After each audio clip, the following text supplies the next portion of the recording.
I had watched 23 heirs summon dragons before my name was called.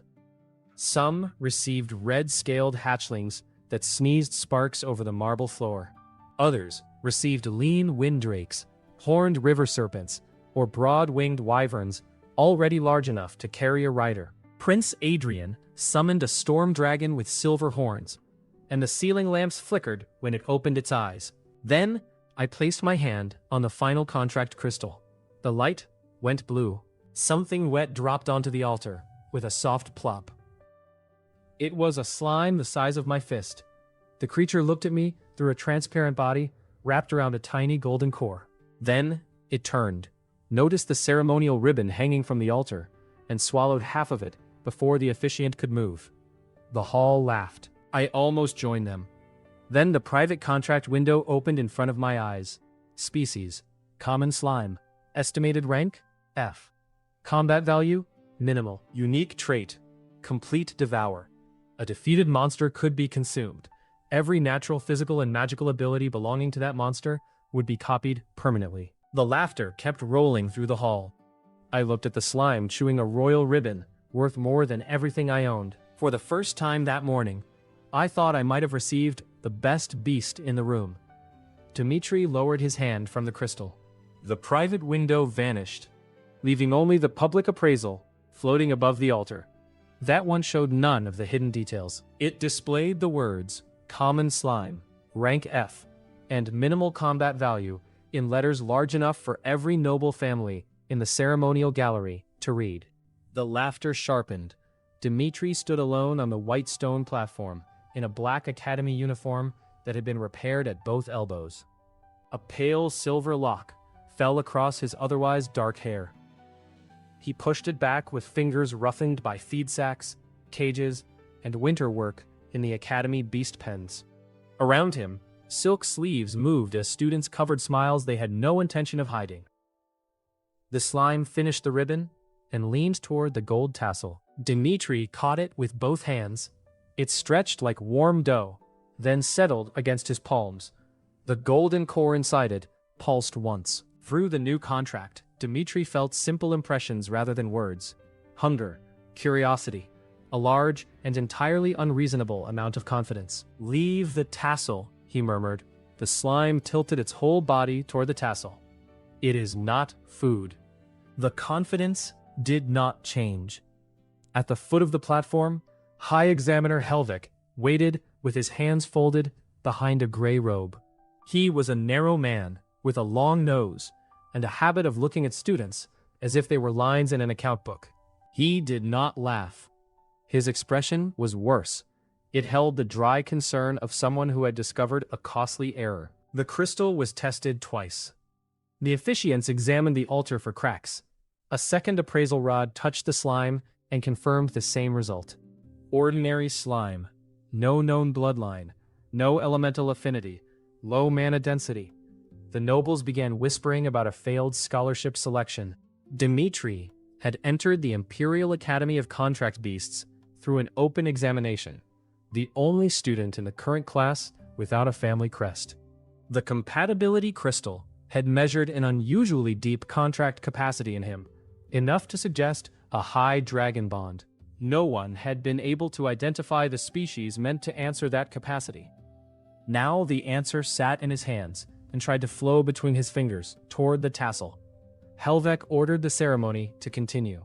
The 24 newly contracted students were arranged below the gallery while their beasts settled beside them. The differences were impossible to miss. Leon Vale, red-haired heir of a southern fire estate, rested one gloved hand on the neck of a young scarlet dragon named Cinder. The dragon's polished scales reflected the ceremonial flames. Leon wore satisfaction openly, and Cinder carried it with even greater confidence. He kept his head high and refused to look at anything shorter than his foreleg. Prince Adrian Valcrest stood several paces away, in a white coat edged with imperial blue. His storm dragon, Rygon, had dark cobalt scales crossed by pale lines that brightened whenever he breathed. Adrian and Rygon both turned their heads by the same slight angle when Helvik mentioned lesser contract types. Neither appeared to consider the subject relevant. At the other end of the line, Tobin Hale whispered to a nervous brown wyvern that the first step toward greatness should be taken boldly. The wyvern nudged Tobin forward with its nose. Tobin stepped back and suggested the beast demonstrate. The wyvern sat down. They continued their silent disagreement, while everyone around them pretended not to watch. Dmitry's slime climbed his sleeve and settled on his shoulder. Its weight was almost nothing. Helvek announced the Academy conditions in a voice designed to reach the upper gallery. The Royal Games would begin in 8 weeks. Every contracted beast had the right to attempt the qualifying trials. Students whose beasts displayed no combat usefulness by the end of the games would lose access to the combat curriculum. For most students, that meant an embarrassing transfer to administration or breeding studies. For Dmitry, it meant losing his scholarship, his dormitory room, and the academy work permit that kept him fed. Helvek did not soften the point when the ceremony ended. He called Dmitry aside beneath a stone arch, while servants cleared scorched ribbons and claw marks from the floor. "The academy rules protect your right to an assessment," the examiner said. "They do not require us to continue funding a beastmaster whose contracted creature cannot survive basic training. You have until the Royal Games." The slime extended a thin blue strand toward one of the silver clasps on Helvek's robe. Dmitry caught it. Understood. Helvek glanced at the creature. Slimes are useful in waste pits. They consume rot, spoiled feed, and low-grade mana residue. That is not enough for a combat license. Then we will show something else. The examiner's eyebrows moved a fraction. He had likely heard confidence from hundreds of noble children. Dmitry's quiet answer seemed to irritate him more than boasting would have. "Do not mistake a strange result for a hidden legend," Helvek said. "The Academy has buried students who made that error." He walked away before Dmitry could answer. The slime watched the gray robe recede, then flattened itself across Dmitry's shoulder like a blue scarf. The contract carried a sour little pulse of displeasure. Dmitry touched its golden core through the cool surface of its body. "He did not call you useless," he said. "Not exactly." The slime drooped farther. "Fine, he did." It became a blue puddle across half his shoulder. Dmitry left the ceremonial hall through the servants' corridor, rather than push past the noble families gathering around their dragons. He had no parents waiting beneath the banners, and no household carriage outside.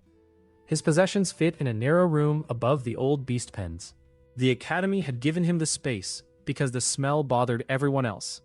As he crossed the courtyard, students moved aside to keep their new dragons from stepping on him. Leon's laughter followed from the marble stairs. Dmitry did not look back. He had spent 4 years cleaning the cages of animals that could tear through iron bars. He knew the difference between a threat and noise. The slime lifted itself from his shoulder and peered behind them anyway. Its body narrowed at the top, trying to imitate an angry horn. "Azu," Dmitry said. The name had come from the blue light in the crystal, and the first sound that felt natural. Azu pulsed around the golden core. Approval moved through the contract. "We have 8 weeks," Dmitry told him. "Before that, we need to learn whether complete devour is real." Azu bounced once on his shoulder. Then he bit Dmitry's silver hair. The first monster came to them before Dmitry found a legal one to hunt. That night, rain struck the roof of the old beast pens in hard, slanted lines. The Academy's newly contracted dragons had been moved to heated stone stalls across the eastern grounds. Only empty cages, cracked feeding troughs, and several sacks of spoiled grain remained in the building below Dmitry's room. Azu had already tested each sack. Dmitry sat at a narrow desk with 3 open bestiaries and 1 candle. The private contract record floated near his left hand. He had reread the description until the words felt carved behind his eyes. Complete devour required a true defeat. Dmitry or Azu had to participate directly. The body, core, or stable magical imprint had to be consumed soon afterward. Purchased remains counted as food, not victory. A repeated species could nourish Azu, but would not create a second copy of the same natural pattern. The rules were unusually precise for a trait no Academy record mentioned. They were also useless until Azu defeated something. The slime sat on the desk beside the candle, trying to eat the shadow cast by Dmitry's hand. Every time the shadow moved, Azu pounced. Every time he found only wood, he looked personally betrayed. Dmitry turned a page. Start with something your size. A dust mite would be ideal. Azu struck the shadow harder. A scratching sound came from the pens below. Dmitry stopped reading. The old building always made noise in rain. Wood swelled. Chains shifted. Water dripped through 3 different holes in the roof. This sound repeated in groups of 4, followed by a pause and a faint scrape over stone. Claws. A cautious animal, larger than a mouse. Azu had stopped attacking the shadow. His body stood taller, the golden core pulling toward the sound. Dmitry pinched out the candle. Darkness filled the room. He waited until his eyes adjusted, then eased the door open. The scratching continued, below near the feed storage. A sharp smell reached him. Bitter almonds, wet fur, and the metal scent of old blood. Needle rat. The pests nested in mana drains and fed on contaminated grain. Adults could launch venom-coated quills from their backs. One had blinded a stable hand the previous winter. Dmitry considered the bell rope beside the stairs. Ringing it would bring the night wardens. They would kill the rat in seconds.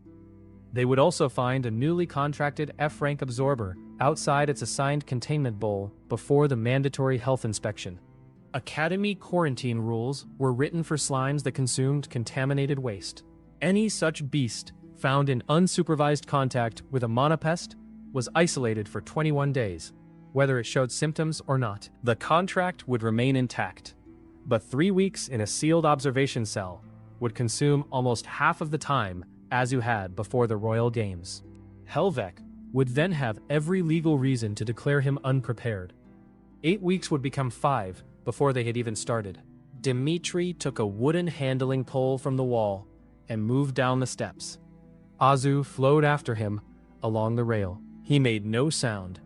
Excitement trembled through the bond, followed by hunger. "Wait until I pin it," Dmitry whispered. Azu formed a tiny spike at the front of his body. It was not a real weapon. The effort mattered. The feed room door stood partly open.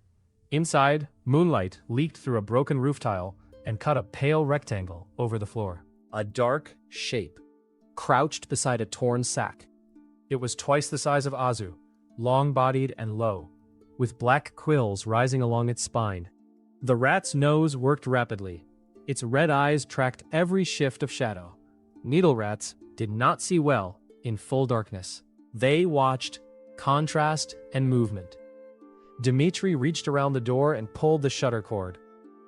The broken panel dropped over the moonlit gap. The room went black.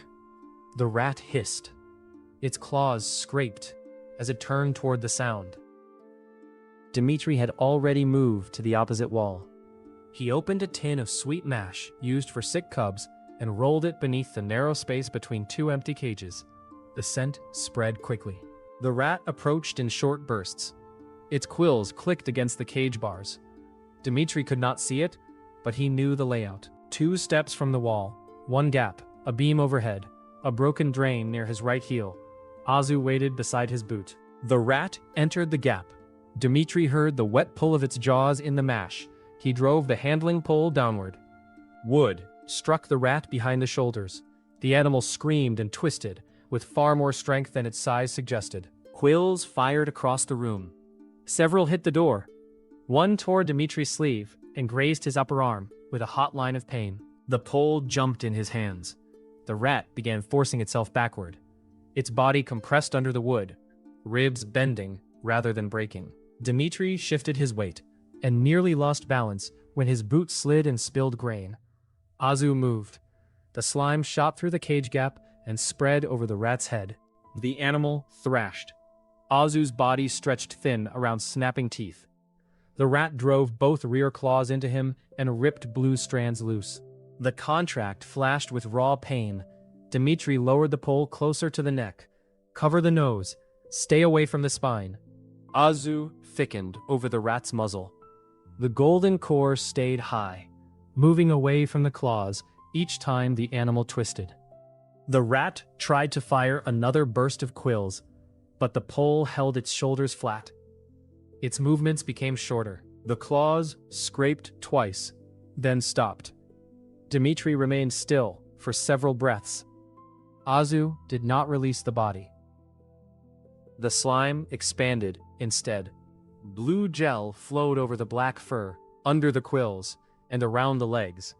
The rat seemed to sink into clear water. Its outline blurred. Azu's golden core brightened until the whole feed room glowed. Dmitry's private contract record opened by itself. Victory confirmed. Natural pattern acquired. Needle rat. Rapid acceleration. Night vision. Motion sensitivity. Venom quills. Venom resistance. Enhanced scent. Azu contracted to his usual size, now resting in a shallow dent in the grain. Tiny dark points formed beneath his translucent surface. Dmitry crouched and held out one hand. Can you control those? Azu looked toward him. 6 quills fired at once. Dmitry dropped flat. The needles passed over his head and embedded themselves in a sack. Azu froze. His body shrank around the golden core. That answers half the question. Azu approached cautiously, expecting anger. Dmitry checked the quills in the sack, then his scratched arm. The wound burned, but only a trace of venom had entered. He tore a strip from the damaged sleeve and tied it above the cut. "We need a signal before you shoot," he said. "Also, never point yourself at me." Azu leaned against his boot. Relief moved through the bond. Then the new acceleration activated. The slime vanished from beside Dmitry's foot. A blue streak crossed the room, struck a feeding bucket, and carried it into the wall with a crash loud enough to wake the dead dragons in their heated stalls. Dmitry found Azu inside the overturned bucket. Only the golden core was visible through the dented metal opening. Azu bounced out, circled once, and arranged his body into a dignified, upright shape. Through the contract came the firm conviction that the collision had been deliberate. Dmitry stared at him. Azu maintained the pose. "Of course," Dmitry said. "The bucket attacked first." Azu gave one solemn bounce. The night wardens did not come. The rain had swallowed most of the noise, and the eastern stalls were far enough away. Dmitry cleaned the feed room, removed the quills, and repaired the shutter before dawn. He did not sleep.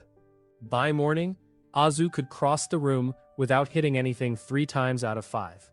He could see in darkness, smell grain through a closed cupboard, and raise or lower the venom quills under his surface. More important, the copied pattern had not faded. The private record showed it stored beside his original slime traits. Dmitry submitted his Royal Games application before breakfast. The clerk at the tournament office looked at the beast name twice. "Common slime," she said. Azu sat on Dmitry's shoulder and raised a tiny dark quill. Dmitry covered it with one finger. Common enough. The Academy Training Reserve occupied a walled valley behind the northern dormitories. Low-ranked beasts lived in separated territories marked by colored posts. Students were allowed to hunt there after passing a safety lecture and depositing enough money to cover rescue costs. Dmitry had no rescue deposit. He spent 4 days cleaning newly occupied dragon stalls at night and sorting medicinal moss for the infirmary before he had enough copper to buy a restricted solo pass. The pass allowed entry only into the outer ring, and the Academy would charge him for any broken barriers, burned grass, or emergency intervention. Azu ate the corner of the paper while Dmitry read the terms.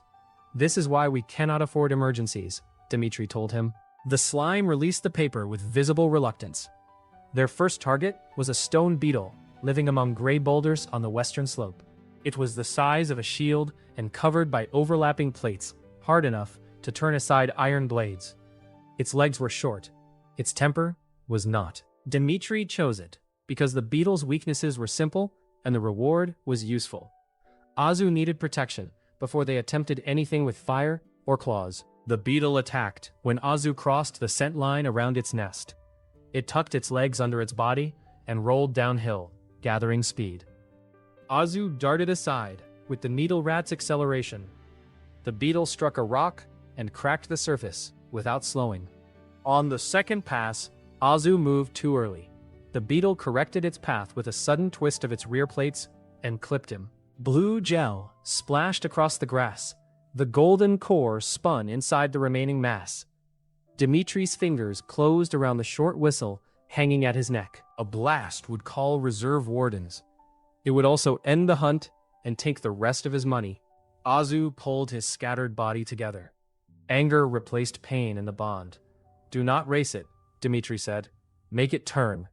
The beetle rolled again. Azu waited until the armored sphere was less than 2 body lengths away, then accelerated across its path. Instead of fleeing downhill, he cut sharply around a boulder. The beetle tried to follow. Its momentum carried it wide. One side lifted from the uneven ground, exposing the softer plates beneath its abdomen. Azu fired venom quills into the seam. The beetle unfolded with a furious screech. 6 legs struck at once, searching for purchase. Azu rushed under the raised shell, spread around the lowest joint, and pulled. The beetle's own weight rolled it onto its back. Dmitry used the handling pole he had brought from the pens to pin one leg. Azu flowed between the abdominal plates and reached the monocore. The beetle shuddered, then went still. Complete Devour activated. Azu consumed the core and enough living tissue to record the natural pattern. The rest of the shell remained, valuable and legal to sell, because Dmitry had participated in the kill. Stone gray plates formed over the slime's surface. He became heavier, sinking into the grass until the blades bent beneath him. The new record listed stone armor, impact resistance, surface grip, selective weight increase, and protected rolling form.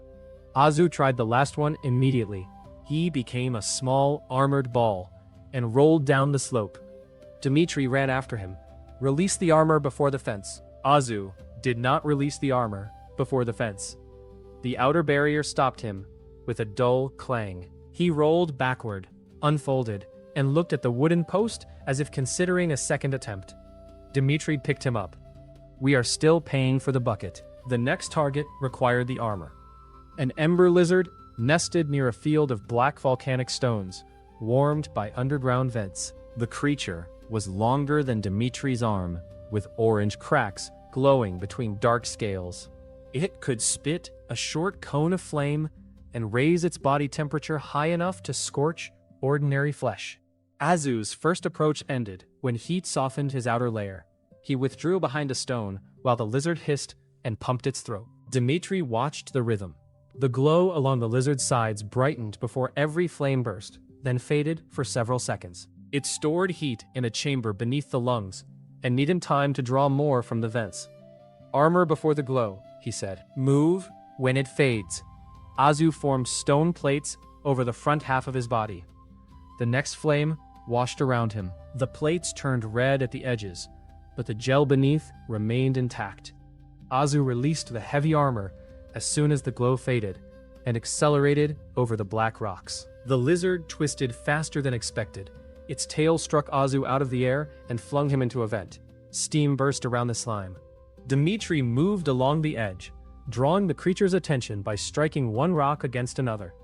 The lizard snapped toward the sound. Azu rose from the vent behind it. He coated himself in stone again and dropped across the creature's head. Surface grip locked him to the scales. The lizard rolled and clawed at the armored lump, but Azu flowed around the throat whenever the plates opened. He sealed the mouth and nostrils. The lizard heated its body until the air trembled. Cracks appeared in Azu's stone shell. Blue gel boiled at the edges. Dmitry felt the strain through the contract and almost called retreat. Then the orange light beneath the lizard's scales dimmed. The stored heat was gone. Azu tightened. When the body stopped moving, he consumed the core. Heat resistance spread through him first. The outer blue deepened, and a red glow appeared around the golden center. He gained heat storage, a short fire burst, heated blood, and greater speed in hot environments. Azu turned toward Dmitry and puffed himself up. A small flame popped from his mouthless front and singed Dmitry's bootlace. Dmitry stamped it out. Azu's body lowered. Better than the quills, Dmitry admitted. The slime brightened at once.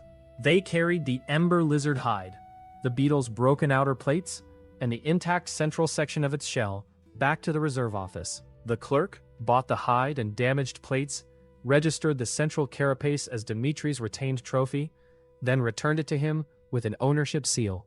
After subtracting the pass fee, the barrier dent fee, and an irritating processing charge, she handed Dmitry 11 copper coins. It was less than one noble student spent on a dragon's breakfast, but the undamaged carapace might be worth more to a craftsman who did not buy through academy rates. Dmitry counted it twice, and bought Azu a boiled egg on the way home. Azu swallowed the egg whole, shell included, then climbed onto Dmitry's head and stayed there through the rain. Azu learned quickly. Control was the difficult part. His copied traits did not appear as separate spells. They were body instructions, instincts, and magical structures stored around the golden core. He could grow stone armor because he understood how the beetle made it. He could release flame because the lizard's heat chamber now existed as a pattern he could form inside himself. The problem was that Azu wanted to form everything at once. Dmitry marked a training circle behind the old pens and developed signals. 1 tap against his wrist meant speed. 2 meant armor. A closed fist meant anchor to the ground. A finger drawn across the air meant quills. For fire, he simply pointed, because Azu enjoyed that signal enough to remember it. On the 3rd morning, Azu combined speed, full stone armor, and stored heat without being asked. He became a glowing gray ball, crossed the circle, broke through the wall of an unused storage shed, and stopped in a pile of rotten straw. The shed owner charged Dmitry 2 silver coins. Azu spent the rest of the day as a flat blue sheet beneath the bed, offended by the concept of property damage. "You were the property damage," Dmitry said while repairing the hole. The sheet became thinner. They returned to the reserve after the fine left them nearly penniless. Dmitry chose targets that would improve control rather than raw force. A cave moss beast waited beneath a shaded cliff, shaped like a low 4-legged mound covered in green growth. It moved slowly and regenerated whenever its feet touched damp soil. Dmitry discovered that the creature sensed vibrations through root-like hairs under its paws. Throwing stones only made it turn toward the impacts. Walking softly did nothing because the ground carried every step. Azu anchored to the cliff above it and waited. Dmitry circled to the dry side of the clearing, where old roots had lifted a slab of stone from the soil. He struck the slab with his pole. The moss beast charged toward the vibration and crossed the dry patch. Its regeneration weakened at once. Azu dropped, increased his weight, and pinned the creature's spine. The fight was ugly rather than dramatic. The beast twisted, tore chunks from Azu with horn-like roots, and nearly reached the damp ground twice. Dmitry blocked one path with the loosened stone slab and burned the other with a line of ember lizard flame. Azu reached the core only after the moss had been scorched away. He copied regeneration, vibration sense, plant and stone camouflage, and the ability to slow loss of blood or mana through damaged tissue. For 3 minutes, he resembled a mossy rock. A passing reserve warden placed one boot on him while checking the clearing. Azu waited until the man left, then followed at a distance, with murder in every bounce. Dmitry had to carry him in the opposite direction. The jumping marsh toad was less dangerous and more humiliating. It lived beside a green pond and attacked with a tongue longer than Dmitry was tall. Azu allowed himself to be caught, coated the tongue in venom, and held on until the toad collapsed.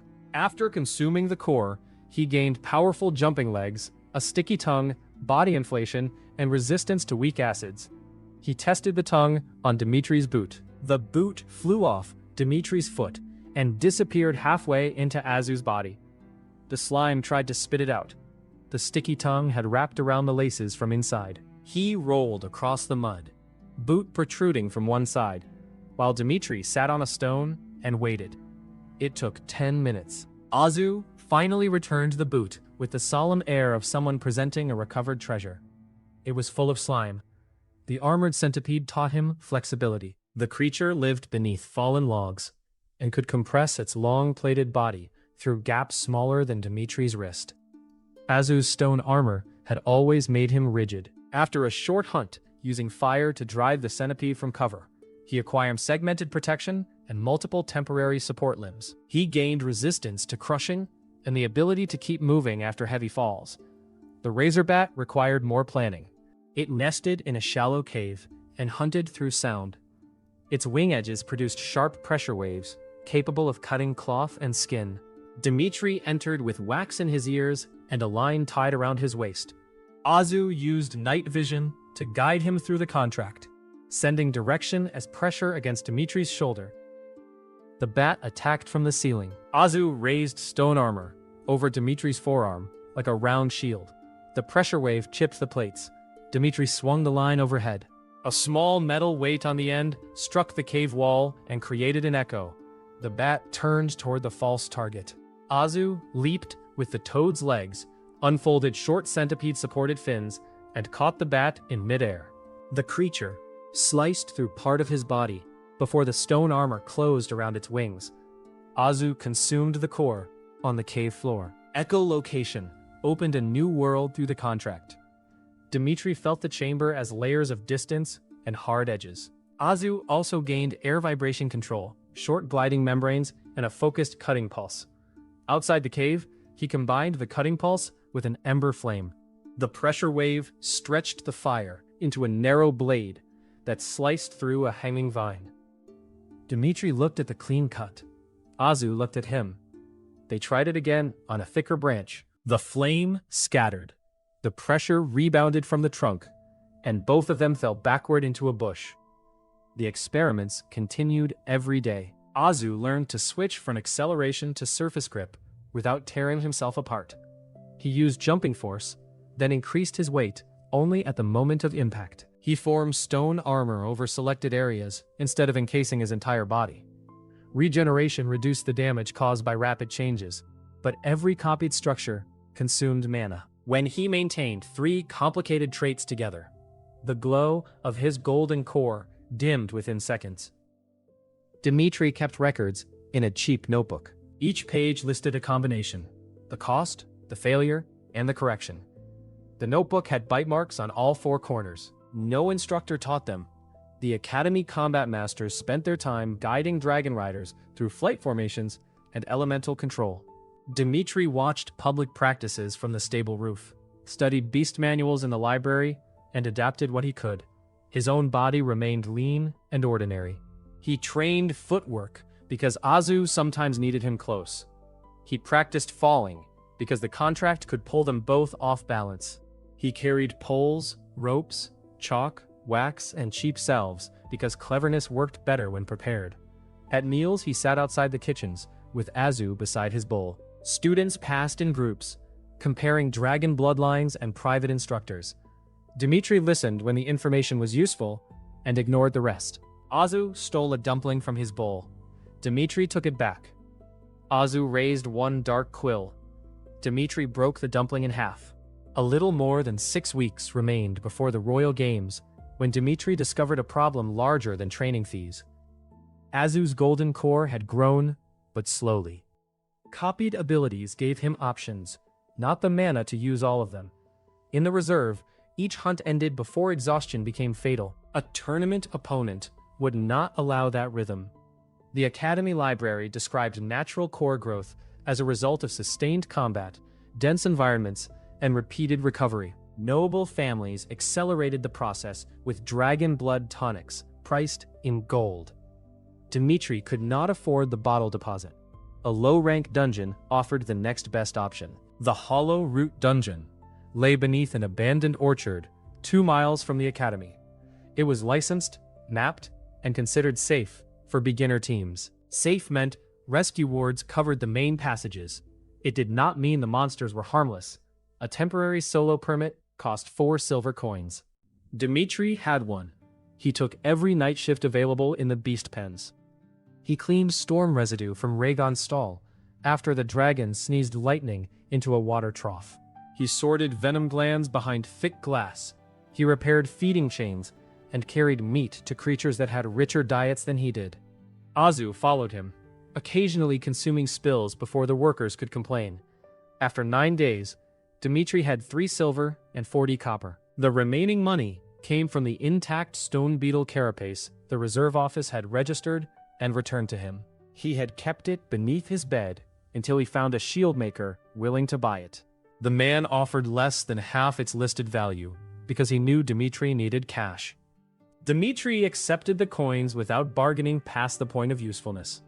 At the permit office, the clerk examined his record. No registered team, she said. Solo permit. No instructor endorsement. Outer route permits do not require one after 3 confirmed reserve kills. I have 6. She checked the regulation, annoyed that he had read it. Rescue activation costs 12 silver. Then I will not activate it. The clerk looked at Azu, who sat in a glass bowl on the counter, because signs prohibited loose slimes. Azu pressed himself against the inside and slowly formed the shape of a skull. It looked like a blue potato. The clerk stamped the permit. Dmitry left with 2 copper coins, 1 loaf of hard bread, a coil of rope, and access to the first place where Azu could fight long enough to grow. At dawn, the next day, they stood before a black opening beneath the roots of a dead apple tree. Azu bounced on Dmitry's shoulder. His golden core shone brighter than it had at the ceremony. Dmitry checked the rope, the chalk, the salve, and the small knife at his belt. Then he looked into the dark. We clear the outer route, he said. We take no blind drops. We leave before your core falls below 1/3. Azu leaned forward. And we do not eat the permit. A blue strand had already reached toward Dmitry's pocket. It withdrew. They entered the hollow root dungeon, alone. The dungeon swallowed daylight within 12 steps. Roots as thick as pillars pressed through the earthen ceiling and disappeared into walls glazed with old mana. Blue guide crystals had been fixed along the mapped route, but half of them were dark. Water ran through a shallow channel in the floor. The air smelled of wet bark and mushrooms. Azu spread thin over Dmitry's shoulders and the back of his neck. His night vision flowed through the contract as a second set of impressions. Shapes became clear in gray layers.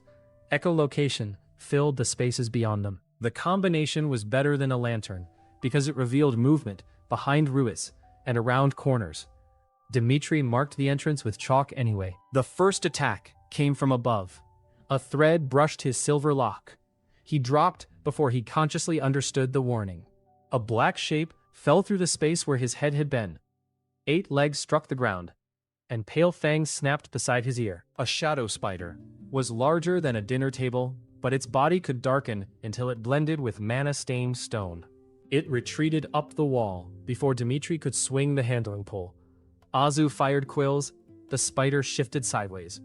The creature had already stretched lines across the passage. Dmitry found the nearest thread with the pole and pulled. 3 more tightened around his boots. The spider had not missed. It was measuring them. Sound is useless if the web carries our position, Dmitry said. Azu rippled in understanding. Dmitry took the loaf from his pack, tore off a hard piece, and threw it into the water channel. The splash traveled along the passage. The spider did not move. It felt the web, not the water. Dmitry cut 1 thread near the wall. The tension changed across the network. The spider descended a handspan, searching for the break. Azu changed color with cave moss camouflage and flattened against the root beneath it. Dmitry cut a second thread, then pulled the loose end around the iron hook on his pole. The spider rushed down to repair the damage. Its front legs moved with delicate speed, placing new silk. Dmitry yanked the hooked line. The web snapped sideways. The spider lost 3 points of contact. Azu launched from the root with toed legs and increased his weight in the air. Stone armor formed only over the striking edge of his body. He hit the spider's abdomen and drove it to the floor. The creature folded around him. Fangs pierced blue gel. Paralytic venom spread cold through the contract. Azu's copied resistance protected him from needle rat toxin. Not this one. His movements slowed. Dmitry jammed the pole between the spider's jaws and twisted. 1 fang scraped along the wood. The other tore free from Azu. The slime released a cutting sound pulse at point-blank range. The spider's lower eyes ruptured. It jerked away, giving Azu enough space to cover the head. Dmitry pinned the abdomen with his boot and pole. The spider's legs hammered the floor around him. One struck his thigh and opened a line through his trousers. He held until the movements weakened. Azu consumed the core. The cold pressure in the contract faded. New structures appeared around his golden center. He gained durable silk, sealing movement, darkness camouflage, web vibration sense, and a weaker version of the spider's paralytic venom. He immediately attached one silk line to the ceiling and tried to climb it. The line held. Azu reached the root above Dmitry, looked down, and released his surface grip. He fell onto Dmitry's head. The thread was the climbing part, Dmitry said from beneath him. You were supposed to keep holding it. Azu hung a second line and pretended the first attempt had been a test. The spider's body remained intact except for the consumed core. Dungeon law allowed registered hunters to sell parts from their own kills. Dmitry cut the venom sacs and wrapped them in waxed cloth. Azu watched closely. You already have the venom. Azu reached for the bundle. That is rent. The slime withdrew with the expressionless reluctance only a slime could make obvious. They followed the outer route deeper.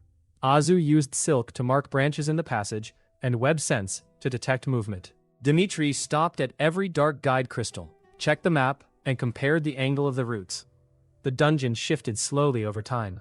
Maps were useful, not trustworthy. Near the first rescue pillar, a section of floor sagged beneath his boot. Azu anchored silk around Dmitry's waist and pulled him back as the earth collapsed. A pale segmented head burst through the opening. An acid worm sprayed green fluid across the wall. Stone smoked and softened. Dmitry rolled behind a root. Azu raised stone armor, but the acid pitted it within seconds. The worm withdrew underground. Vibrations traveled through the floor in widening circles. Azu's moss sense followed them.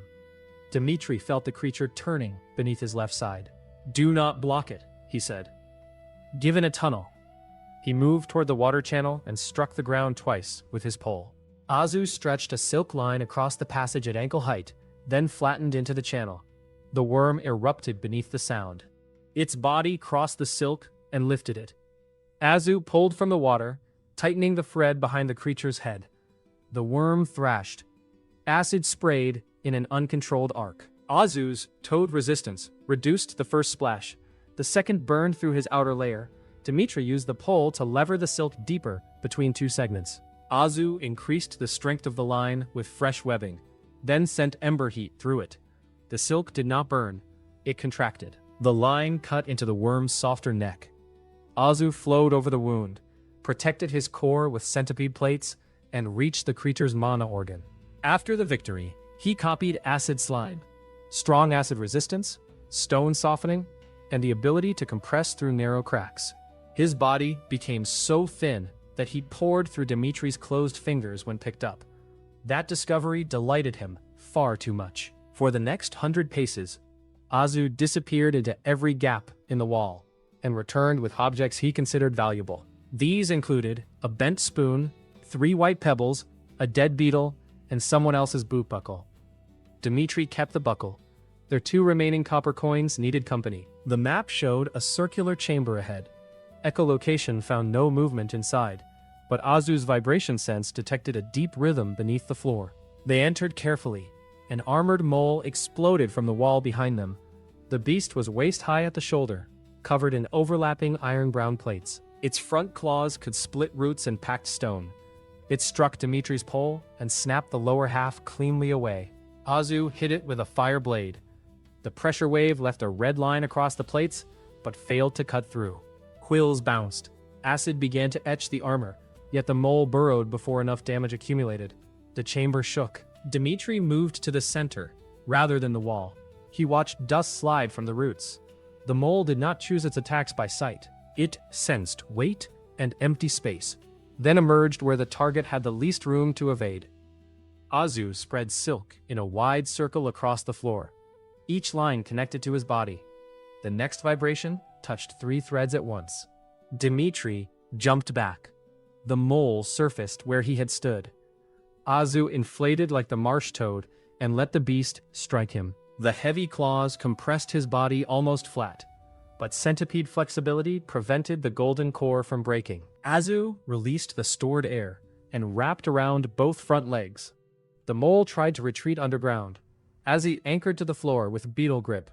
Dmitry looped the remaining half of the pole through the silk around its neck and pulled sideways. The beast dragged both of them several feet. Its claws broke stone.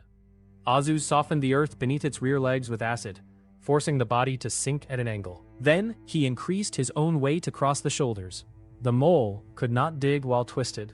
It turned to bite Azu and exposed the softer seam below the jaw.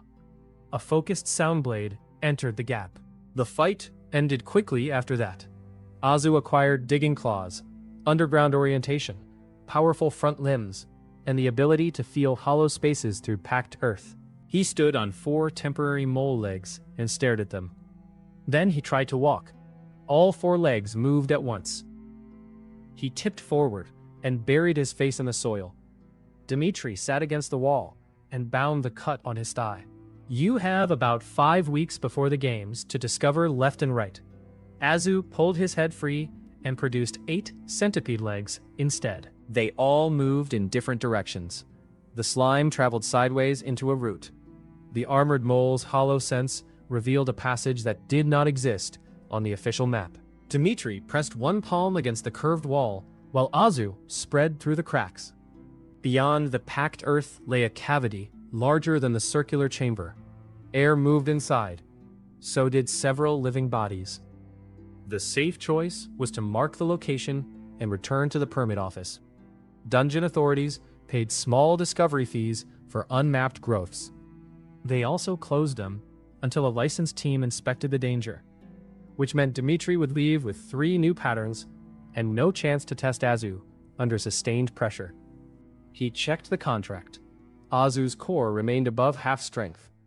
The slime rested against the wall, but his curiosity pressed through the bond like a hand at Dmitry's back. "We look," Dmitry said. Looking is not entering. Azu used acid to soften a narrow line in the stone. Mole claws widened it. The opening released a warm, rotten smell. A green tendril shot through and wrapped around Dmitry's wrist. The carnivorous vine pulled hard enough to slam him against the wall. A second tendril caught his ankle. Thorns pierced cloth and skin. Azu cut the first with a sound blade. The severed length continued tightening around Dmitry's wrist. More vines pushed through the opening, guided by heat and moisture. Dmitry drove his broken pole into the gap to hold it open. Fire at the base. Azu released ember flame. The vine recoiled, then sprayed clear sap over the burning strands. The fire died.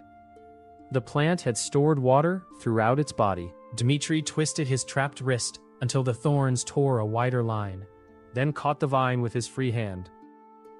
Instead of pulling away, he stepped toward the opening. The movement loosened the coil around his ankle. Azu compressed through the gap. The contract gave Dmitry a broken impression of the chamber beyond. A mass of roots covered the ceiling. A thick central bulb clung to a pool fed by underground water. Tendrils whipped toward Azu from every direction. The slime darkened with shadow camouflage and ran along the wall. The vine did not need sight. It followed moisture in his body. Dmitry looked at the severed tendril around his wrist. Clear sap leaked from the cut. "Take the water away." Azu understood. He dropped into the pool and spread across the surface. The plant lunged after him. Tendrils plunged into the water. Azu activated acid resistance and began drawing the water into his body with ordinary slime absorption, swelling until he nearly filled the shallow basin. The vine's central bulb tightened. It tried to pull water back through the tendrils. Azu held it, anchored to the stone, and released heat through the liquid inside him. Steam rose. The plant thrashed. Its roots lifted from the ceiling, exposing a pale knot at the center. Azu used the jumping pattern while inflated. His whole body surged upward. Stone weight formed around one edge. He struck the exposed knot and tore it loose. The vines collapsed around Dmitry. Azu consumed the plant core and copied rapid body extension, constricting grasp, water absorption, sunlight recovery, and plant camouflage. He returned through the opening as a long blue rope carrying the pale core husk. Dmitry cut the dead tendrils from his arm. Looking was useful. Azu formed a thin vine shaped like a questioning hook. We are still not entering. A growl came from the chamber. Several yellow points opened in the darkness. Azu flattened himself. Dmitry sighed. The hidden chamber had become a nest for bone jackals. Their gray hides stretched tightly over ridged skeletons, and white claws extended directly from the forelegs. 6 moved around the edges, while a larger alpha stood near the remains of previous hunters. A rusted rescue token lay among the bones. The jackals did not rush. The alpha released a low, vibrating growl. The others spread to cut off the wall opening. They coordinated through sound too low for ordinary human hearing. Azu's new web sense did not help on bare stone, but the razorbat pattern caught the pulses. Dmitry felt their positions through him. The first jackal attacked from the right. Azu extended a vine limb around Dmitry's waist and pulled him backward. Bone claws scraped sparks from the wall. Dmitry threw powdered ember residue from his pouch into the creature's face. It flinched at the heat and smell. Azu trapped one hind leg with spider silk. The jackal cut the line with a claw. A second struck Azu from above before he could anchor. The slime hit the floor and divided around the impact, preventing a direct blow to the core. The pack did not give them time to recover. 2 drove Dmitry toward the pool, while another circled behind Azu. Their attacks were not individually strong enough to break stone armor. Together, they forced him to protect too many directions. Dmitry backed into the dry basin where the carnivorous vine had lived. The rounded edge protected one side. He tore dead tendrils from the floor and dragged them into a rough circle. "Heat the sap," he said. Azu sent fire through the wet plant matter. Thick white steam filled the chamber. The jackals lost sight, but they still heard and smelled. Azu darkened and hid his magical presence as much as the shadow spider pattern allowed. Dmitry did the opposite. He struck his broken pole against the basin wall and moved along the curve, drawing the pack toward him. The first jackal entered the steam. Azu sensed it through sound and extended a vine limb from the floor. The blue coil tightened around its throat and pulled it into the basin. Dmitry drove the broken pole behind the foreleg, using the animal's momentum to turn it. Azu increased weight across the spine. One focused quill entered the eye. The second jackal leaped over the rim. Azu inflated beneath it, then released stored air. The animal flew into the wall. Stone plates formed over Azu's extended limb, turning it into a heavy hammer. The blow cracked ribs. The remaining pack stopped. The alpha growled.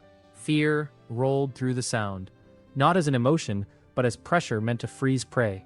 Dmitry's legs tightened. His breath shortened. Azu's body quivered against the floor. The alpha came through the steam, with the other 3 at its sides. Dmitry stepped out of the basin. The move surprised them. Prey should retreat from the command roar.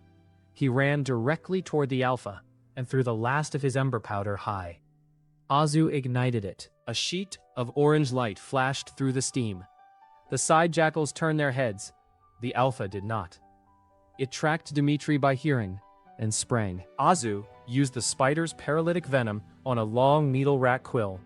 The quill entered the softer skin inside the alpha's open mouth. The beast still hit Dmitry. He crossed both arms and felt one wrist bend under the impact. Teeth closed over his sleeve. Before the jackal could shake him, Azu extended from the floor, wrapped the neck, and anchored to 3 separate roots. The alpha pulled against him. Dmitry used his trapped arm to force the jaw wider and drove the broken pole down into the throat. The venom slowed the neck muscles. Azu tightened. When the alpha fell, the other jackals broke formation. 2 fled through the wider tunnels. The injured one tried to follow and collapsed near the wall. Dmitry did not chase. The rule required personal victory, not pointless extermination. Azu consumed only the alpha's core. Repeated patterns from the same species offered no additional gain. He acquired enhanced hearing, coordinated movement instincts, bone claws, a battle roar, and the ability to sense fear responses in nearby creatures. The new instincts altered his posture. 4 low support limbs formed beneath him. A ridge rose across his back. He released a small roar. It sounded like air escaping a wet bottle. The surviving injured jackal looked back, confused. Azu roared again, louder. The jackal fled. Azu stood taller. Dmitry held his swelling wrist against his chest. Terrifying. Pride flooded the contract. They searched the nest only long enough to recover the rusted rescue token and the hunter's identity tags. There was no treasure chest waiting behind the hidden wall. The bones belonged to a 3-person team, lost months earlier when the dungeon shifted. Their remaining equipment had rusted or been chewed apart. Dmitry put the tags in his pocket. Returning them would not make the dead his friends. It would stop their families from waiting. Azu discovered a sealed ration tin beneath one skeleton and stared at it. That belongs to the recovery office. The slime wrapped a vine limb around the tin. Half belongs to the recovery office. The limb loosened. They split the stale biscuits in silence. The outer route should have returned them to the entrance after the hidden nest. Instead, Azu's hollow sense found that the mapped passage ahead had collapsed. Fresh scrape marks covered the roots. Something large had broken through from a lower chamber and blocked the safe return. Dmitry checked the contract. Azu's core had fallen to slightly above 1/3. His regeneration was repairing torn gel and venom wounds. But every copied pattern drew from the same reserve. The rescue pillar lay behind them, beyond the hidden nest. Activating it would cost 12 silver and place the failure on Dmitry's Academy record. The narrow acid worm tunnel offered another route, but it descended toward the same lower chamber. A heavy snort shook dust from the ceiling. Azu looked toward the sound. Hunger appeared first, then caution. Good, Dmitry said. Keep the second one. They approached the collapse. A gap remained between 2 roots near the ceiling. Azu compressed through and sent impressions back through the contract. A broad cavern opened beyond. Broken orchard roots hung over a floor of packed clay. In the center, a wind boar scraped one hoof against the ground. It stood taller than Dmitry's shoulder. Curved tusks framed a scarred snout, and every breath pushed dust away from its body in rings. The boss belonged to a deeper root. Its presence explained the map changes. It had charged through the separating wall and claimed the exit chamber. Dmitry studied the gap. He could perhaps widen it and crawl over the beast. The boar's vibration sense would catch him before he reached the far tunnel. Retreat meant the rescue pillar. Azu returned and formed 2 small tusks from stone. No, Dmitry said. The tusks grew. You have 1/3 mana. Azu placed himself between Dmitry and the rescue route. The message for the contract was simple. They had come to grow. The thing ahead was food.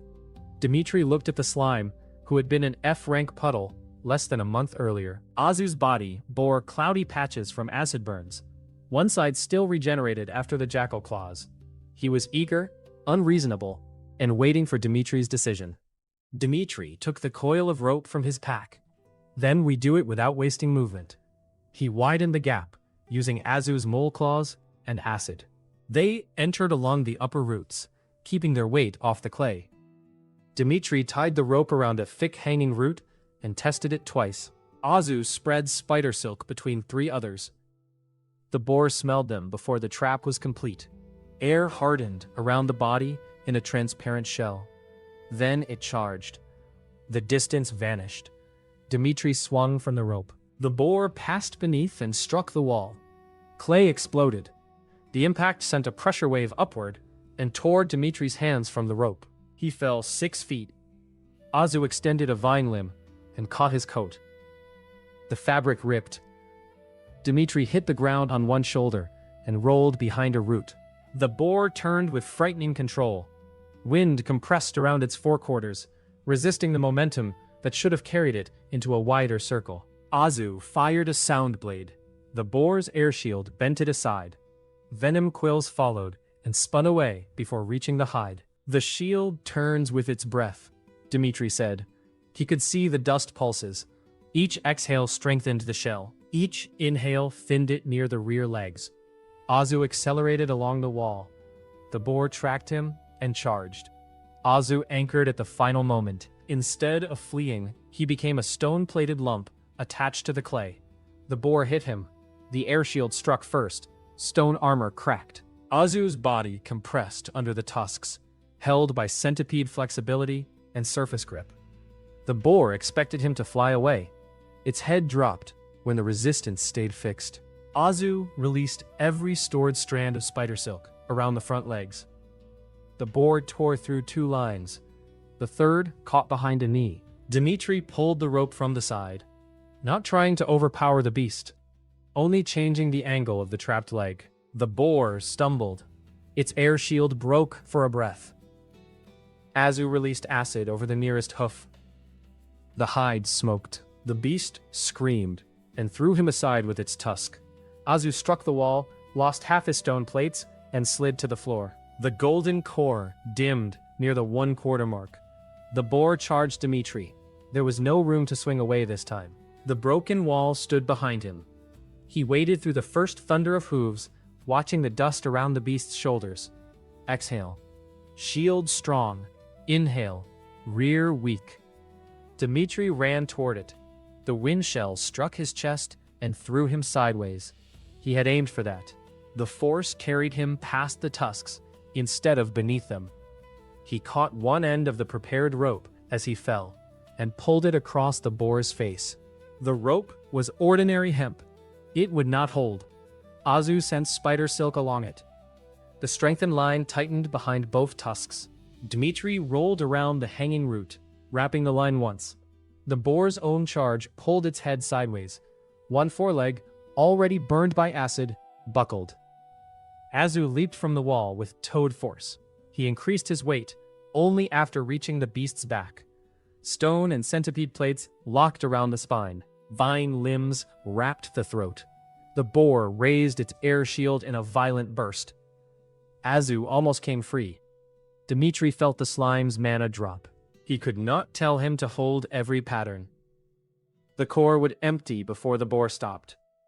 "Release armor," he said. "Keep grip. Use the fear." The stone plates vanished. Azu became lighter and spread wider over the body. Bone jackal instincts found the boar's panic beneath the rage. Every animal protected the place it feared losing most. The boar twisted its head toward the left side of its chest. The core was there. Azu shifted all his weight to the opposite side. The boar turned after him, exposing the left ribs. Dmitry pulled the rope and forced the head farther around. Azu formed one narrow stone spike over a vine limb and drove it between the ribs. The boar released a final shockwave. Dmitry's rope snapped. He hit the floor. Azu disappeared beneath dust and broken clay. For several seconds, the cavern held only the sound of falling earth. Then a blue strand rose from the boar's side. Azu dragged himself free. His core glowed at the edge of exhaustion, but the victory record had opened. He consumed the wind boar's core and enough of the heart to fix the pattern. Mana from the dense boss core flowed into him. The golden center widened, gaining a second faint ring. The new abilities appeared one after another. Destructive charge, air shield, muscle compression before impact, resistance to opposing pressure, shockwave, great endurance. Azu tried to stand. His body produced the front half of a boar, 4 centipede legs, and 1 dragon-sized confidence unsupported by any dragon abilities. He took a step and collapsed over Dmitry's boots. Dmitry sat beside him, too tired to move the weight. His left wrist had swollen. His ribs hurt when he breathed. Dust covered the silver lock in his hair until it matched the rest. "We agreed to leave before 1/3, he said. Azu released a weak bottle-shaped roar. That is not an argument. The roar became a bubble. They rested until the core recovered enough for Azu to lower his weight. The boss chamber opened directly onto the exit tunnel. The dungeon had not offered them luck. It had offered the reason the map was broken, and they had survived it. At the permit office, officials first accused Dmitry of entering a restricted lower route. Then, they examined the Windbore core imprint on his kill token and the map changes recorded by the rescue pillars. The accusation became paperwork. Dmitry received a boss clearance bounty, a discovery fee for the hidden chamber, and payment for the returned identity tags. The spider venom sacs, jackal claws, mole plates, and preserved sections of carnivorous vine brought more. After permit costs and medical treatment, he had 11 silver coins. It was the most money he had ever held at one time. He bought a reinforced coat, proper salve, a new handling pole, and a large meat pie. Azu swallowed the pie before Dmitry finished turning away from the stall. The vendor looked at the empty paper tray. Dmitry looked at Azu. Azu looked toward a distant roof. Dmitry bought bread for himself. The dungeon did not lead directly into the royal games. A little under 5 weeks remained, and the first 10 days belonged to recovery. The Academy infirmary found hairline instability in the new ring around Azu's core and suspended him from registered hunts until it settled. Complete Devour had given him 13 natural patterns in less than 3 weeks. Adding more before he could switch among them safely would have turned his library into a larger version of the storage shed accident. The reserve would not have supplied endless targets anyway. Its outer ring imposed species quotas to prevent students from clearing breeding territories, and Dmitry had used his allocation. A second dungeon permit required a review of the unmapped nest, another deposit, and money he no longer needed to risk before the tournament. So they trained. Dmitry worked mornings in the pens, attended the required rules sessions, and spent every remaining hour testing sequences from the Bitten notebook. Azu learned to hold large temporary structures for only the fraction of a second in which they mattered. He practiced carrying heat without releasing it, dropping armor before acceleration, and hiding his real core behind empty layers of armored gel. When 3 patterns began pulling his body in different directions, Dmitry made him return to a plain slime and start again. Helvek inspected them once near the end of the suspension. He watched Azu cross a wall, catch a thrown stone with silk, and turn the same motion into a weighted strike. The examiner gave no praise. He only noted that Dmitry's original compatibility result made more sense than it had at the ceremony. Then he warned that a deep contract could carry more strain without making either partner immortal. At the water trench, Tobin and Model spent an entire afternoon trying to decide which of them disliked swimming more. Azu demonstrated his inflated float and paddled past twice. On the third pass, Model splashed him with one wing. Azu spent the walk home planning revenge through the contract, until Dmitry reminded him that eating another student's wyvern would end their academic career. By the opening morning, Azu had gained no new species. He had gained control, a stable enlarged core, and enough practiced combinations that Dmitry no longer needed full sentences to direct him. The Royal Games transformed the Academy grounds. Temporary markets filled the southern lawns, guild banners hung from the bridges. Breeders displayed scaled eggs beneath heated glass. Merchants sold charms shaped like famous dragons, and official betting counters stood under blue and gold awnings around the main arena. Dmitry arrived before sunrise on the first qualifying day. His new coat fit poorly at the shoulders because he had bought it used. Azu sat on his head, transparent blue against black hair, his golden core now ringed by the patterns of 13 defeated species. Most people still saw an ordinary slime. The official betting board listed 24 entrants.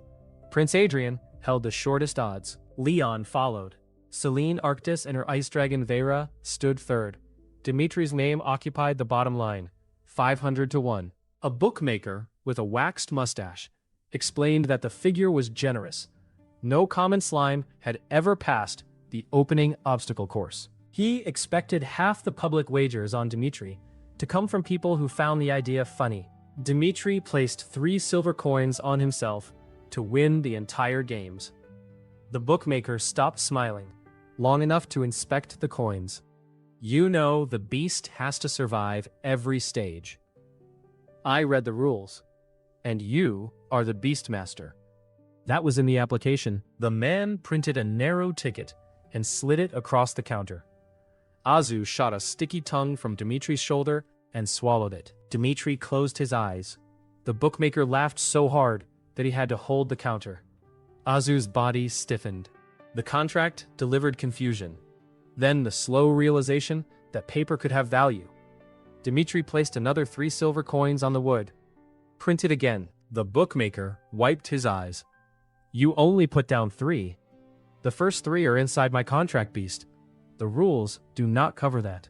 Dmitry stared at him until the man checked the identity seal attached to the original wager. The bet still existed in the official ledger.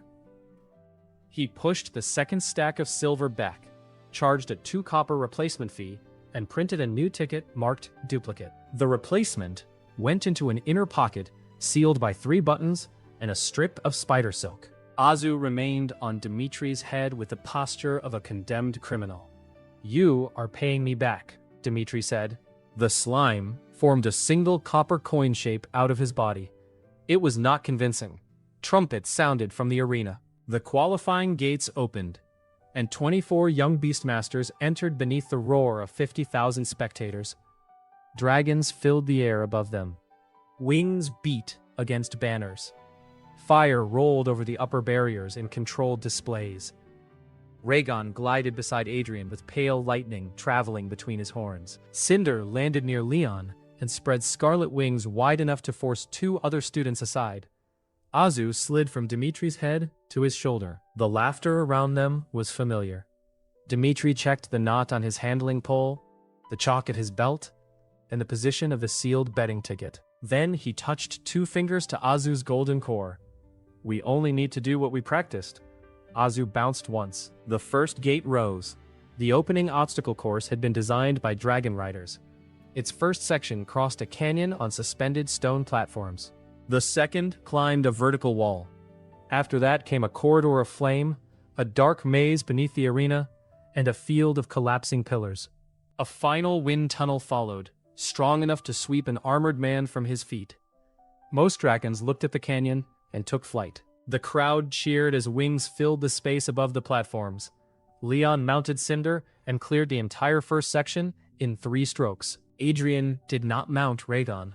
The storm dragon carried him beside one foreleg in a controlled current of air, as if touching the harness would be unnecessary work. Dmitry stood at the edge, with Azu near his boot. The first platform hung 30 feet away. Toad, then silk, Dmitry said. Azu compressed. Temporary jumping limbs formed beneath his body. He launched over the canyon, far higher than an ordinary slime should have moved. At the peak, he fired a spider thread into the underside of the first platform. The line tightened and changed his direction. He swung beneath the stone, released, and landed on the second platform with beetle grip already active. A murmur moved through the nearest stands. Azu jumped again. This time, a young windrake crossed above him, and its wing beat knocked him offline. He fired 2 silk strands in opposite directions, pulled himself between them, and slingshot forward. He struck the far ledge, flattened against it, and climbed straight up. Dmitry used the marked lower route for Beastmasters. It took longer, but the course recorded the pair's combined time only after both crossed. Azu reached the gate first and extended a vine limb backward. Dmitry caught it at the last gap and was pulled onto the ledge. The vertical wall waited next. Dragons clawed or flew over it. Azu simply ran upward. Needle rat acceleration pushed him forward, while stone beetle grip held each contact. Halfway up, falling iron balls began striking the wall. He formed armor only where each shadow predicted impact. One ball hit his side and crushed him flat against the stone. Centipede flexibility kept the core safe. He flowed around the metal sphere and continued. Behind him, Tobin Hale reached the water trench dividing the wall from the flame corridor. His brown wyvern, Model, stopped at the edge and lowered its head. Tobin whispered that wyverns were naturally superior swimmers. Model nudged Tobin toward the water. Tobin pointed out that riders gave commands. Model folded its wings and sat. They remained there, while Azu crossed the trench by inflating his body into a round blue float. Dmitry held the vine limb behind him and kicked through the water. Azu turned once to look at Tobin and Model. Then he produced 2 temporary toad legs and paddled with unnecessary elegance. The flame corridor punished anyone who tried to fly above it. Jets burst from the floor and ceiling in alternating rows. Dmitry waited for the pattern, but Leon's cinder had already crossed by walking through the fire. Leon glanced back from the far gate, his mouth curved in expectation. Azu spread over Dmitry's coat. Stone plates formed across his shoulders and forearms. Heat resistance moved through the thin blue layer beneath them. They entered together. The first flame struck from the left. Dmitry turned the armored shoulder into it. The second burst from above. Azu shifted mass over his head. They moved on the rhythm of the valves. 3 steps, pause, low sprint, turn. The copied ember lizard pattern absorbed part of the heat and stored it around Azu's core. At the final gate, Azu released the gathered heat backward in one controlled burst.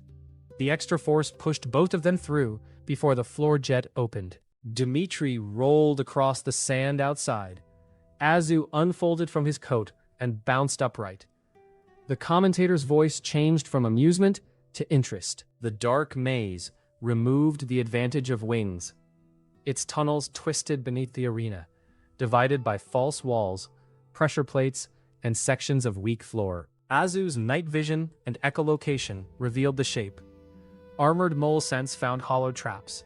Moss vibration sense detected other competitors through the stone. They passed 2 dragons stuck at a fork because their masters had trusted glowing arrows painted on the walls. The arrows led in circles. Azu stopped at a sealed iron grate. Acid softened the rusted locking bar. A vine limb reached through to pull the release lever. When a false wall dropped behind them, he compressed through a crack and opened it from the other side. Every ability had a cost. By the time they emerged, Azu's core had dimmed to half strength. Dmitry did not ask for speed in the falling pillar field. They moved carefully, using web sense across lines stretched between the bases. Each shift in the ground announced which column would fall. Azu raised armor for the debris they could not avoid, and used air pressure from the wind bore pattern to push lighter stones away. The final tunnel opened toward them like the mouth of a giant horn. Air screamed through it. 2 exhausted drakes clung to the entry bars. One student's feathered dragon had been blown halfway back and refused to try again. Azu lowered himself to the floor. Beetle grip locked beneath him. He extended a vine around Dmitry's waist and formed an air shield over the front of both bodies. They moved 1 step at a time. The wind pressed against the shield. It did not stop the force. It divided it. Dmitry leaned forward until his body formed a line with the pull around his waist. Azu increased his weight in small amounts whenever the gust strengthened, then lowered it between pulses to preserve mana. Halfway through, the tunnel shifted to a stronger setting. One of Azu's grips tore free. The vine around Dmitry snapped tight. His boots left the ground. Azu fired silk into both walls. The threads stretched, then held. Dmitry caught the lower line and pulled himself down. They waited through the peak gust, recovered 1 handspan, and continued. They crossed the finish gate in 7th place. 7th did not look impressive beside flying dragons. It was high enough to qualify, and no slime had ever completed the course before. The stands did not react with a single roar. Reactions spread in pieces. A breeder leaned over the rail to see Azu more clearly. The reserve wardens, who had processed Dmitry's damaged fence, stared at one another. Leon stopped smiling. Adrian watched from beside Rhaegon. The prince's face remained calm, but the storm dragon lowered its head until its silver eyes were level with Azu. Azu looked back. Then he stuck out the jumping toad's tongue. Rhaegon blinked once. Adrian turned his head away before anyone could decide whether the prince had almost laughed. 16 entrants advanced to the second stage. The arena floor changed overnight. Stone walls rose to divide it into 3 connected environments. One held broken ruins and mirrored panels. Another was flooded waist deep. The third contained towers hanging bridges, and open-air currents. Each competitor needed 3 marked cores to qualify for the dual bracket. The monsters were real, bred for the games, and fitted with tracking and containment seals. Judges could immobilize a creature that crossed a boundary or continued attacking after a withdrawal signal, but the seals did not repair a destroyed core. A Beastmaster could surrender at any time. Injuries still counted as injuries. Dmitry entered the ruins through the western gate. Azu had recovered during the night, though his golden core now pulsed more slowly after heavy use. Dmitry planned to avoid the largest creatures and collect patterns that filled gaps in their library. Leon planned otherwise.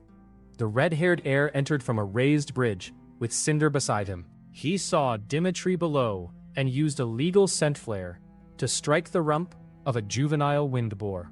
The frightened beast turned toward the nearest movement and charged down the ruin corridor. Leon lifted one hand in a false apology. The boar was smaller than the dungeon boss, but the crowd did not know that Dmitry had already fought a stronger member of the species underground. They saw tusks, dust, and an F-rank slime in a narrow lane. Dmitry saw an old pattern. Left pillar, he said. Azu anchored a silk line around the cracked column and waited in the center of the corridor. The boar raised its air shield and charged. Azu did not use armor. He moved at the last instant, with needle rat speed, passed beside the tusk, and looped the silk behind one foreleg. The line caught the pillar. The boar's own force pulled the damaged stone over. The column struck across its shoulders. Azu increased weight on the head and sent one stone spike into the known core position behind the left ribs. The fight ended before Leon's expression could change. The audience took a moment to understand what had happened. The commentator had prepared a warning about how ordinary slimes scattered under impact. He abandoned it halfway through the sentence. Azu consumed the defeated boar's core. The private record showed duplicate pattern, no new abilities, and no increase to the stored wind boar traits. The fresh core acted only as dense food and restored part of the mana he had spent in the fight. Publicly, the body collapsed into blue gel and vanished around the chest. The first waves of shouting began. Leon stared from the bridge. Dmitry looked up at him. "Thank you." Leon left before the juvenile boar's marked token finished rising from the remains. The ruins contained a more valuable target. A mirror lizard hid among reflective panels, changing the angle of its silver scales until its body disappeared into broken light. It attacked with focused flashes that disrupted magical structures. Azu found it through vibration sense, but the first flash struck his stone armor and weakened the pattern. Plates dissolved into blue gel. The lizard moved between mirrors before he could answer. Dmitry noticed that the reflections did not all agree. The lizard could bend light around itself, not remove its shadow from every surface. One panel showed a thin gap moving opposite the others. He threw chalk dust into the corridor. The powder outlined empty air, then slid over a curved back. Azu fired webbing across 3 mirror frames. The lizard flashed again. The magic weakened the first line, but not the physical strands already attached. Azu pulled all 3 frames inward. Reflections broke. The lizard lost its hidden path and leaped for the wall. Azu met it with an inflated body. The lizard sank into blue gel, claws scraping against centipede plates around the golden core. Azu released weak paralytic venom through the contact. When the creature slowed, he reached the core. Mirror scales joined the library. Azu gained reflective armor, reduction of directed magic, light refraction, and brief invisibility while motionless. He tested the last ability beside Dmitry's boot. His body vanished. The golden core remained visible as a bright yellow ball floating above the sand. Dmitry tapped it. The core dimmed in embarrassment. The marked token from the lizard became their second. The flooded zone held the third challenge. Competitors crossed on narrow platforms, while water beasts attacked from below. A thunder eel circled beneath the surface, guided by the electrical fields produced by muscle movement. Its discharge stunned a young earth drake and sent both drake and rider scrambling toward the surrender platform. Dmitry could not fight it from stone. Azu could swim, but the eel was faster in water. He tied spider silk between 3 platforms and lowered one loose strand into the flood. Azu split part of his body along the wet line, remaining connected to the main mass near Dmitry. The eel sensed the living current and struck. Electricity traveled through the water and into Azu. The contract slammed pain into Dmitry's chest. Azu almost released the silk. "Hold the field, not the shock," Dmitry said through clenched teeth. Azu used mirror scale magic to weaken the directed discharge, then spread wider so the current crossed more gel before reaching the core. The eel bit into the extended mass. Azu wrapped the jaw with vine strength and contracted spider silk around the body. Its second discharge was stronger. Blue gel steamed from the water. Dmitry pulled the silk over a platform edge, dragging both creatures partly above the surface. The eel lost the water around its gills. Azu formed stone weight only on the tail end, preventing it from sliding back. The eel discharged again and emptied its stored charge. Azu's paralytic quills entered the exposed neck. He consumed the core after the body stopped moving. Weak electrical generation, electrical field sense, water movement, and charge storage settled around his golden core. He did not gain the full force of the discharge immediately. The structure was complete, but his own core could only produce a fraction of the eel's output. It was enough to make every loose strand of Dmitry's hair rise. When Azu climbed back onto his shoulder, they had 3 tokens. They could have left. Azu's sharp vision found an iron-beak raven circling above the tower zone. The monster carried a 4th token around one leg. It used metallic feathers and sudden direction changes to steal markers from slower competitors. Dmitry looked at Azu's core, slightly below half. Azu formed 2 small gliding membranes and leaned toward the towers. "One attempt," Dmitry said. The raven attacked before they reached the second bridge. It folded its wings and dived, iron beak aimed at the token pouch on Dmitry's belt. Azu extended a vine limb and pulled him flat. The beak struck the bridge plank and punched through it. The raven changed direction without spreading its wings, twisting through an air current between towers. Azu's short membranes could not match that control. Dmitry watched the hanging banners. The wind moved upward along the eastern tower, then broke toward the arena center. The raven used the same loop each time to regain height. Azu climbed the tower wall with beetle grip and spider movement. At the top, he turned invisible and remained motionless. This time, he pulled the golden cord deeper, covering its glow with mirror scales. The raven circled for Dmitry's pouch again. Dmitry deliberately loosened one token. It flashed blue at his hip. The bird dived. He waited until the iron beak almost touched the cloth, then released the token. The raven caught it and followed the eastern updraft. Azu became visible above. He jumped into the current, spread razorbat membranes, and used a windbore pressure burst behind him. The raven twisted. Azu fired spider silk past its wing and attached the line to the stolen token in its beak. Dmitry pulled from below. The raven's head jerked. Its direction change failed. Azu inflated around it in midair. Both fell toward the bridge. Azu formed centipede plates and absorbed the landing. The raven's iron beak pierced one layer, but stopped before the core.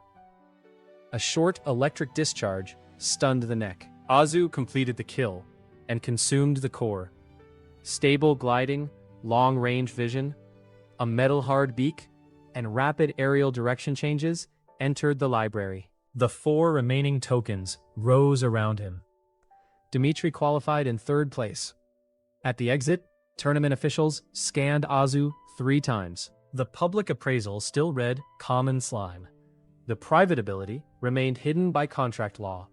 Rumors spread through the arena anyway. Some claimed Azu dissolved monsters with forbidden acid. Others said Dmitry had replaced the original slime with an artificial chimera. The official betting board changed his odds from 500 to 1 to 42 to 1. The bookmaker with the waxed mustache found Dmitry near the gate and offered to buy back his ticket for 10 times the original stake.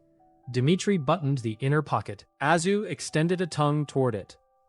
Dmitry moved him to the other shoulder. The dual bracket placed Dmitry against Leon Vale.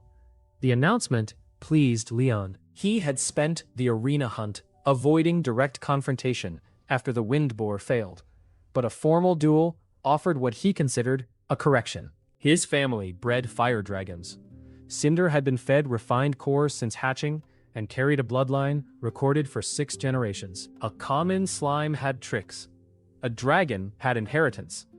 Before the match, High Examiner Helvek explained the avatar field to the public and the competitors. The true contract beasts would remain behind protective barriers beside their masters. Each beast would project a synchronized mana combat shell into the arena. The shell was physical, capable of using the natural abilities of the original with almost full power. Damage returned as pain, mana loss, and control strain through the link, but broken bones or torn wings in the shell did not become physical injuries in the protected body. Its destruction caused exhaustion, not death.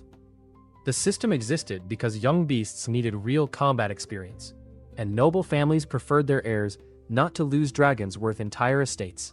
Stable avatar fields required Imperial anchors, licensed operators, and a registered contract link. They could not be produced in an ordinary training yard. An avatar was more than an illusion. It carried a temporary biological and magical pattern, detailed enough to reproduce the beast's body. That detail had always interested scholars. No one in the arena understood what it meant for Azu. Dmitry learned during the registration test that morning. When Azu synchronized his first field shell, the private contract record opened by itself. Stable magical imprint detected. Core-linked acquisition possible after true defeat.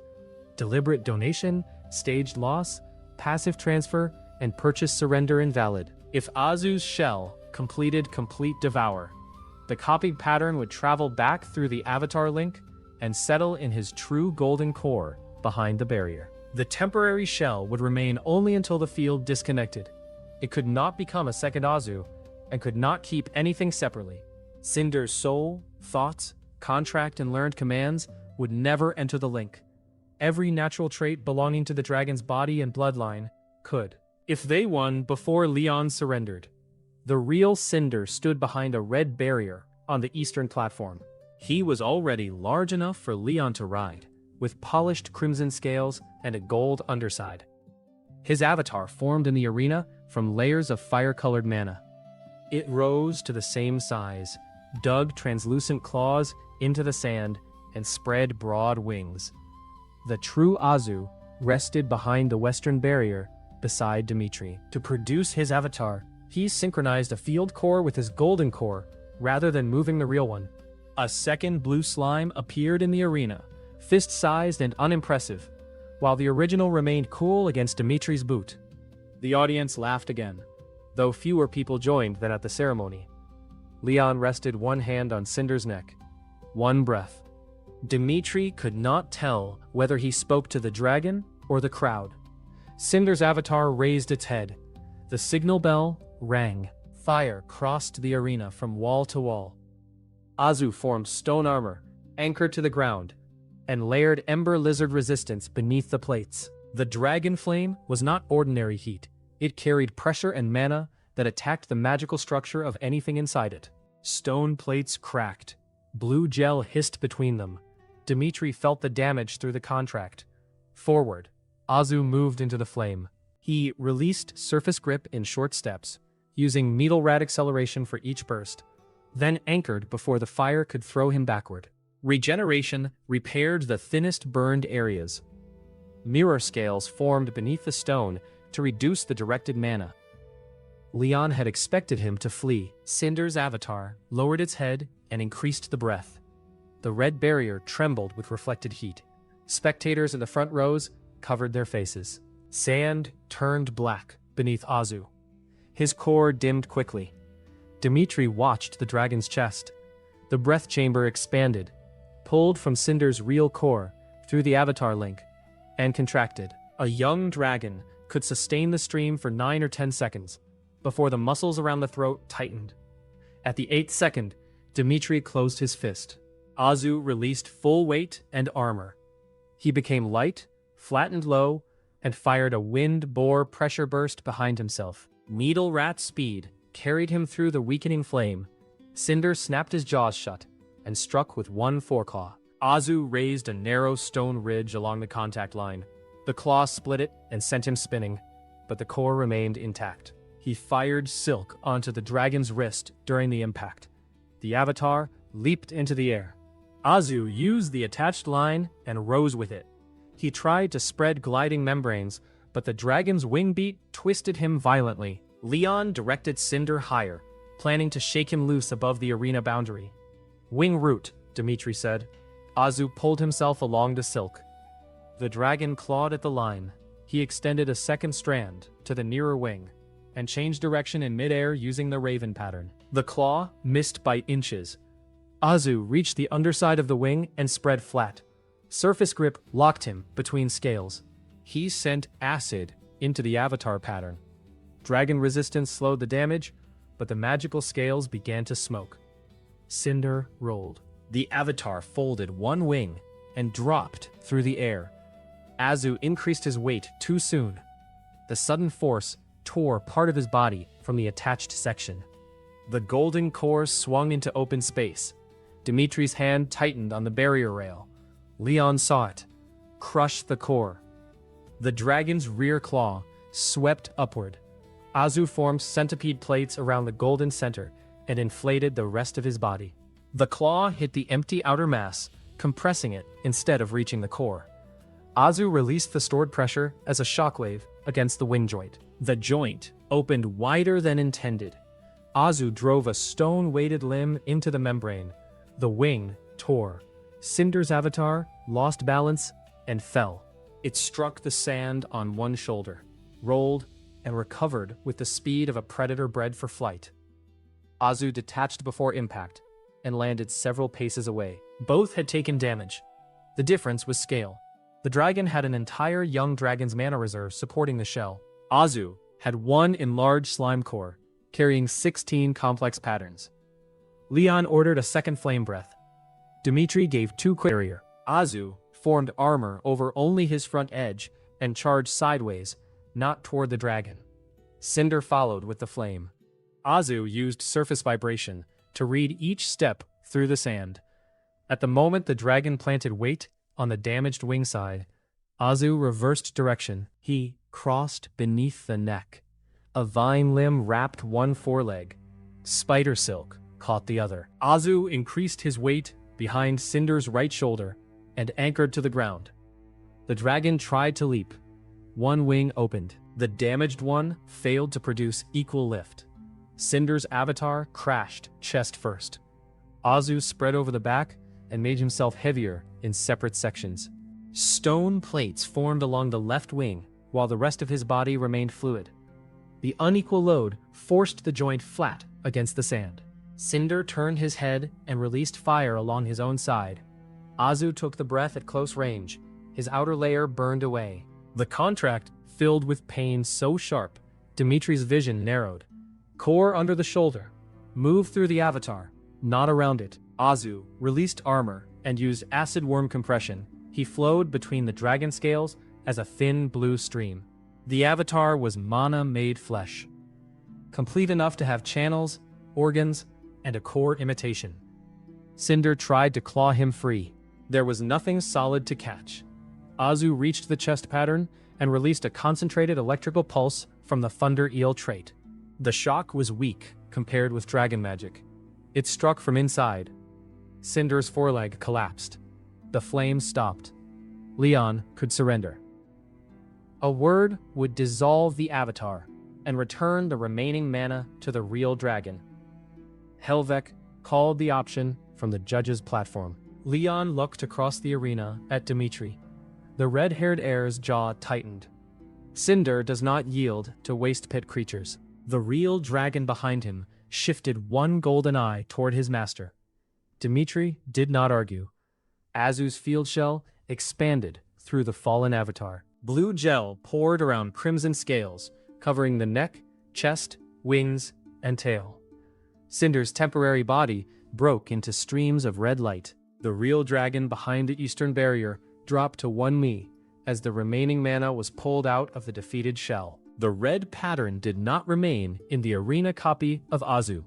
It raced along the synchronized link as a bright thread and entered the true golden core beside Dmitry's boot. The real Azu convulsed.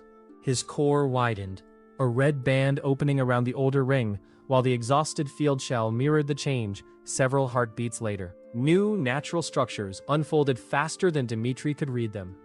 Powerful dragon flame, fire immunity, dragon scales, full wings, great physical strength, reinforced bones, claws, enhanced vision, dragon pressure, large life force, improved mana recovery.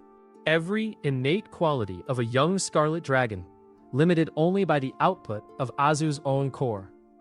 Silence moved through the arena, more powerfully than the earlier fire. The synchronized shell raised itself on the blackened sand. Two blue wings formed from its sides, edged by translucent red membranes. They were too large for the body. It flapped once. The left wing produced more force than the right. The shell launched sideways and crashed through a painted advertising board bearing the Vale family crest just before the judges severed the field connection. Wood broke. Red silk fell over the blue shape, and then the entire shell dissolved into harmless mana. Beside Dmitry, the true Azu formed one much smaller wing, nearly swept his ankles from under him, and hit it at once. The real Cinder lifted his exhausted head. Both physical wings were intact. He looked at the ruined advertisement, then slowly turned his golden eyes toward Leon. The dragon's expression contained no words. It did not need them. Someone in the upper stands laughed. Another person joined. The sound spread until Leon's face matched his hair. Dmitry lifted Azu from beside the barrier rail. The slime leaned against his chest, exhausted and pleased. Later, Dmitry said. On the judges' platform, Helvek and 6 officials were still reading rules written for a world where defeated avatars disappeared harmlessly. No rule prohibited eating one, and the pattern now rested in the protected beast, rather than a temporary shell. Dmitry advanced to the final 4. The tournament stopped for 6 hours.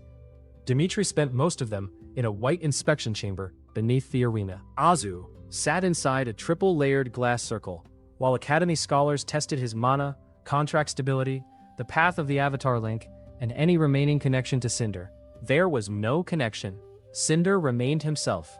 His memories, instincts, and contract with Leon were intact. The arena shell had vanished exactly as an avatar should.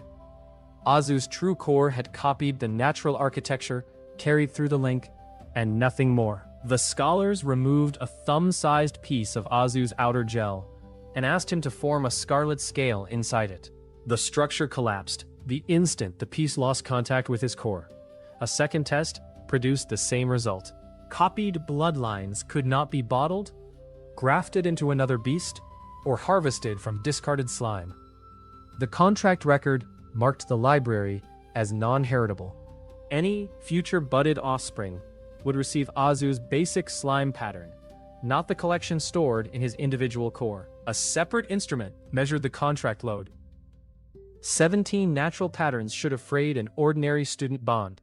Dmitry's unusually deep contract capacity acted as a buffer, carrying the synchronized instructions without giving him any extra spell or protecting either partner from exhaustion. Helvek read the result twice. The mystery from the ceremony had finally received a practical answer, though not an explanation for why Dmitry and Azu had matched at all. The distinction did not comfort Leon's family, but it changed what they could reasonably claim was being stolen from them. 3 guild representatives demanded Azu be classified as a predatory artifact. A dragon breeder argued that allowing him to consume avatars would make tournament bloodlines vulnerable to theft. Another official proposed sealing complete Devour until Imperial scholars understood it. Dmitry sat at the end of the stone table with both hands around a cup of water. No family lawyer stood behind him. No instructor claimed responsibility. The only creature on his side of the room was Azu, who had discovered that the inspection circle produced a pleasant hum when licked. Imperial Auditor Seraphine Kaur arrived in a dark blue uniform and read the reports without speaking. She was neither warm nor hostile. Her role was to protect the crown's rules from noble interpretation. She asked Dmitry whether he had known the avatar could be consumed. I knew the trait required a stable natural pattern. I did not know whether the field would count until the contract confirmed it. She asked whether Azu could copy human knowledge, learn techniques, contracts, or artifacts. No, only natural physical and magical abilities belonging to a defeated monster. One breeder interrupted to call that answer convenient.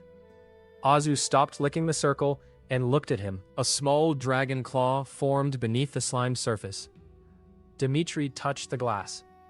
The claw disappeared. Seraphine ordered a public demonstration. Cinder was brought to the outer chamber. Azu and the Scarlet Dragon faced one another through barriers. Cinder raised one wing. Azu formed an imperfect copy. Cinder released a small flame into a warded target. Azu produced the same natural kind of fire at a much lower output. Then, Cinder performed a trained spiral breath pattern taught by Leon's household masters. Azu could not copy the technique. His flame burst straight and struck the lower edge of the target. The auditor closed the report. The tournament rules recognized avatar defeat as real combat. They allowed any natural ability that did not injure the protected beast or its master. Azu's trait had broken no law. Changing the active field or reversing Dmitry's victory in the middle of the games would invalidate the competition and might endanger every synchronized beast still entered. The decision stood. For the remaining bracket, the committee issued one clarification. A Beastmaster could surrender and dissolve an avatar at any time before complete defeat. Opponents now understood exactly what delay could cost them. Seraphine also filed an emergency regulation that would take effect after the closing ceremony. Every licensed avatar array in the Empire would receive a defeat threshold that severed a shell automatically before its natural pattern could be fully consumed. Paid exhibitions, staged losses, and deliberate pattern transfers would be treated as bloodline trafficking. Because stable avatar fields required registered Imperial infrastructure, a private owner could not simply rent a rare beast and feed its shell to Azu in a backyard arena. Cinder's copied pattern remained legal because no such rule had existed when the battle began. The same conditions would govern the rest of the current games. Afterward, the loophole would close. The world had adapted after one battle, without pretending the battle had never happened. Dmitry left the chamber to find 6 contract offers waiting outside. One promised a private estate. Another offered dragon cores, servants, and a place in a noble guild. The smallest wanted exclusive rights to every copied pattern Azu acquired. Dmitry read the first page of each and returned them unsigned. The representatives warned that a solitary student could not protect a power every family now desired. The arena has 50,000 witnesses, Dmitry said. Your offers arrived before I left the inspection room. Solitary is working. He walked away with Azu on his shoulder. Behind them, Cinder refused to look at Leon until the red-haired heir personally carried the dragon's water basin. The 4 remaining competitors did not move directly into the semifinals. Royal Games tradition required them to cross the Crown Labyrinth, an artificial dungeon beneath the Imperial viewing stand. Each entrant received a separate sealed route. Their time determined the semifinal pairings, and the monsters inside carried high-grade recovery tokens, useful before the final matches. The routes were inspected every year. They were not made equal. The Academy claimed the differences tested adaptability. Dmitry's gate opened onto a crystal tunnel. Azu glided ahead on new dragon wings, still wobbling whenever he tried to turn. The scarlet pattern had raised his physical potential far beyond the old reserve beasts, but his own core could not sustain a full dragon body. He used wings for seconds, scales in patches, and flame in controlled breaths. Every large transformation drained him. Dmitry had spent the night adding new signals to the notebook. A touch to his shoulder meant wings. A downward palm meant return to slime form. 2 fingers pointed at the eyes meant dragon vision. Azu had tried to eat that page only once. The tunnel narrowed around a floor covered in clear crystal shards. Azu's long-range vision found the creature before it moved. A crystal scorpion stood against the wall, transparent enough to resemble part of it. The monster's tail ended in a needle that focused light into a burning point. The first shot crossed the tunnel without warning. Azu formed mirror scales. The beam struck and split into 3 weaker lines, one burning Dmitry's sleeve. The scorpion charged behind the light, crystal pincers opening. Azu answered with dragon flame. The crystal armor gathered the firelight rather than simply blocking it. Heat traveled through the plates and focused along the tail. The next beam came out red and stronger. Dmitry pulled Azu behind a bend. A black line melted into the opposite wall. It stores directed energy, he said. Stop feeding it. They stretched spider silk across the tunnel at several heights. The lines were nearly invisible among the crystal reflections. Dmitry struck the wall with his pole and stepped back. The scorpion followed the vibration. Its first legs touched the web. It cut through one strand with a pincer and avoided the second. The tail tracked Azu's golden core through the corner. Azu made the core visible on purpose, then used mirror refraction to cast its image farther down the tunnel.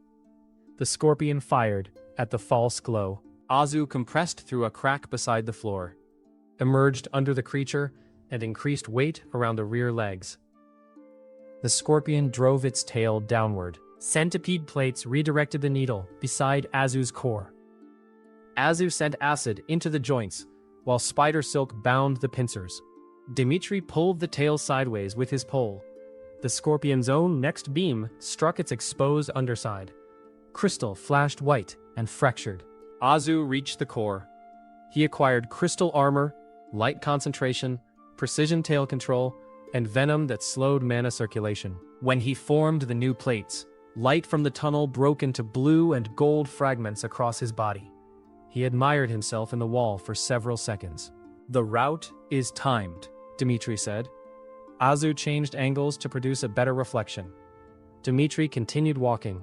The slime hurried after him. The next chamber contained dense gray mist and no visible walls. Azu's echolocation returned false distances. Soft surfaces moved through the fog, absorbing sound. His vibration sense found too many light contacts to separate. A mist chameleon attacked from above, tongue striking at the golden core. Azu shifted with raven agility, but claws scraped his side and spread a numb cold through the wound. The chameleon vanished again. It changed body color, hid its magical presence, and produced fog thick enough to carry its scent everywhere. Dmitry could not track it by sight, mana, smell, or echo.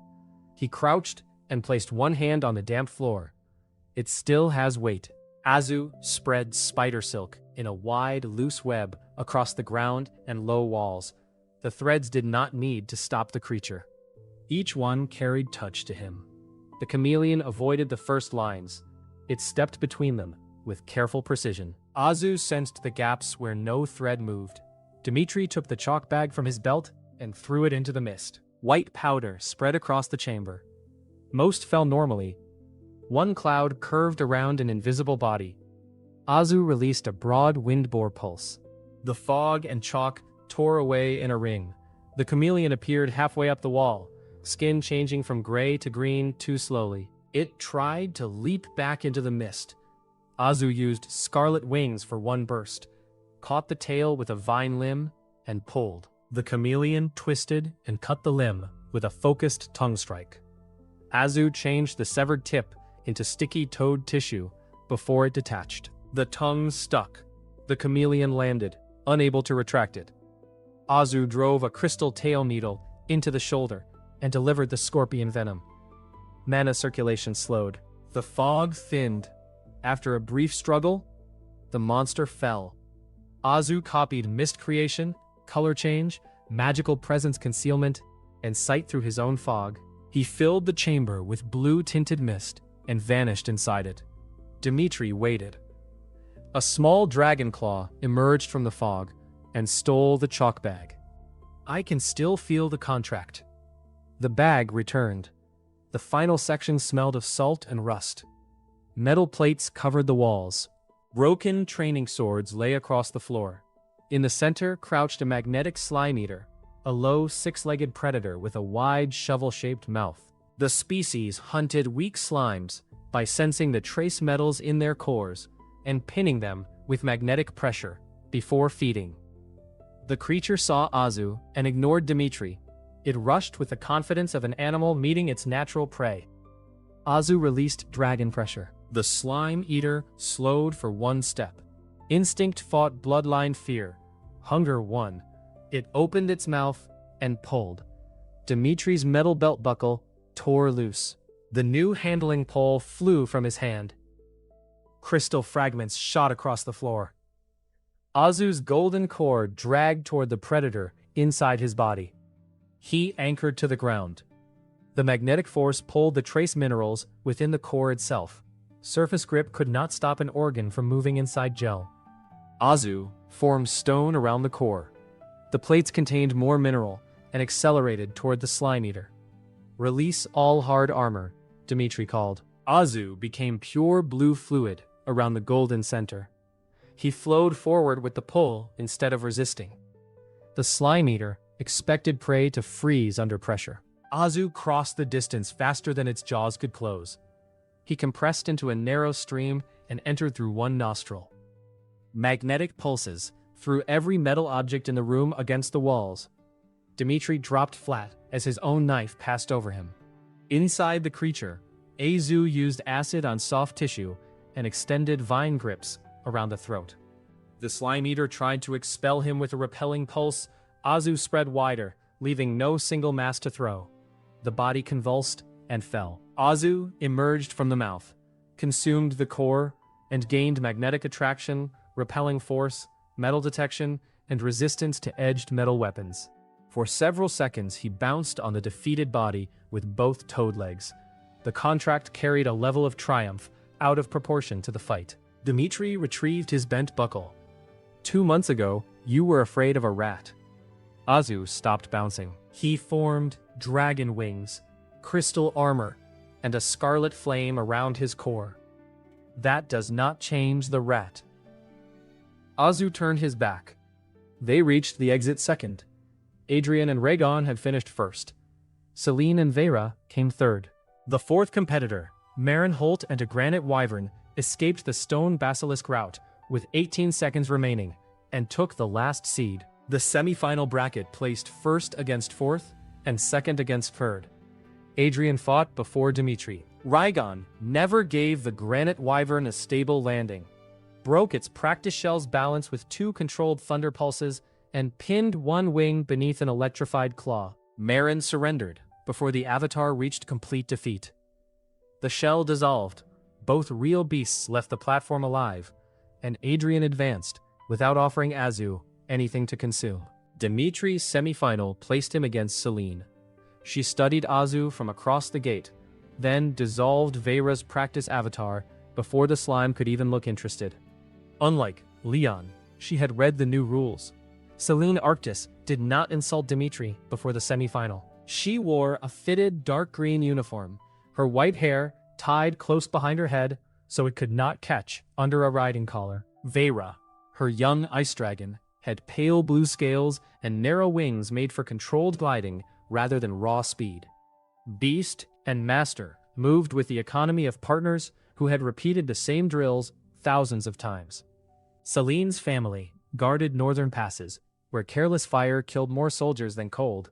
She knew exactly what Azu had copied from Cinder and had prepared for it. The arena floor changed to dark stone divided by drainage lines. Vera's avatar formed behind the eastern mark. Azu's appeared opposite, larger now than at the quarterfinal, his blue body surrounding a bright gold and red core. Vera did not attack Dmitry's expected position. She exhaled frost over the entire floor. Ice spread through the drainage grooves and climbed in branching sheets. The cold did not need to overpower Azu's fire resistance. It changed the arena. Surface grip failed when the top layer detached. Vibration sense filled with cracks from every direction. Mist from temperature difference obscured long sight. Azu released scarlet flame. Vera shaped the frost into curved walls. The flame melted the first and turned it into steam. The second wall caught the steam and refroze it around Azu as clear ice. Celine had used his strongest element to build the prison. Azu expanded with toad inflation. The ice cracked, but did not break. Crystal scorpion armor would only make him more rigid. Acid could open a hole, yet the cold slowed its flow. The dragon maintained the prison through contact with the frozen floor. Mole, downed. Azu compressed and softened the stone beneath himself. Armored mole claws dug through the narrow opening. He escaped under the ice rather than through it. Vera felt the movement and drove a spear of frost into the floor. The point entered the tunnel behind Azu, missing the core by inches. He turned using underground orientation, emerged beneath one of the curved walls, and spread spider silk over the wet surface. Azu pulled the wall down on himself. The crowd gasped. The ice shattered around stone armor. He used the fragments as cover, forming mirror scales beneath them. Vera released a focused cold beam. It struck 3 reflected angles and weakened. Azu jumped through the debris on dragon wings. Selene had expected the escape. Vera opened both wings and produced a burst of freezing air that hit from the side. Azu changed direction with the iron-beak raven pattern, but frost still covered one wing.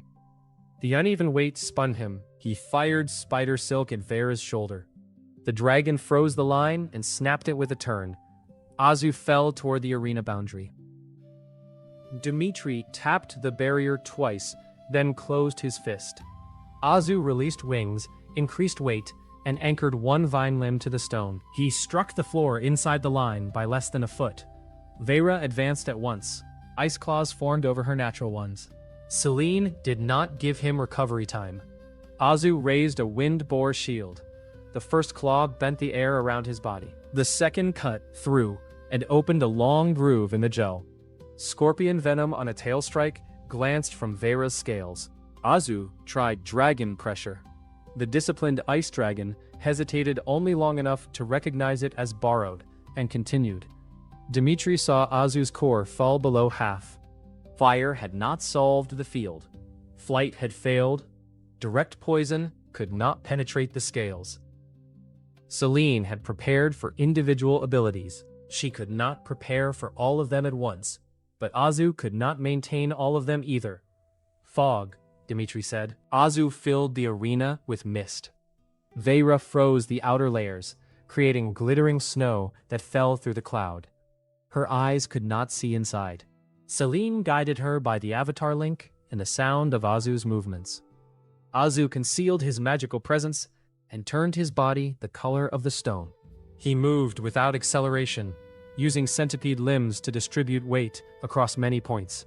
Vibration sense tracked Vera through the floor. Electrical field sense caught the weak impulses of the dragon's muscles each time she prepared to move. Vera swept her tail through the mist. It hit a stone-plated lump near the ground.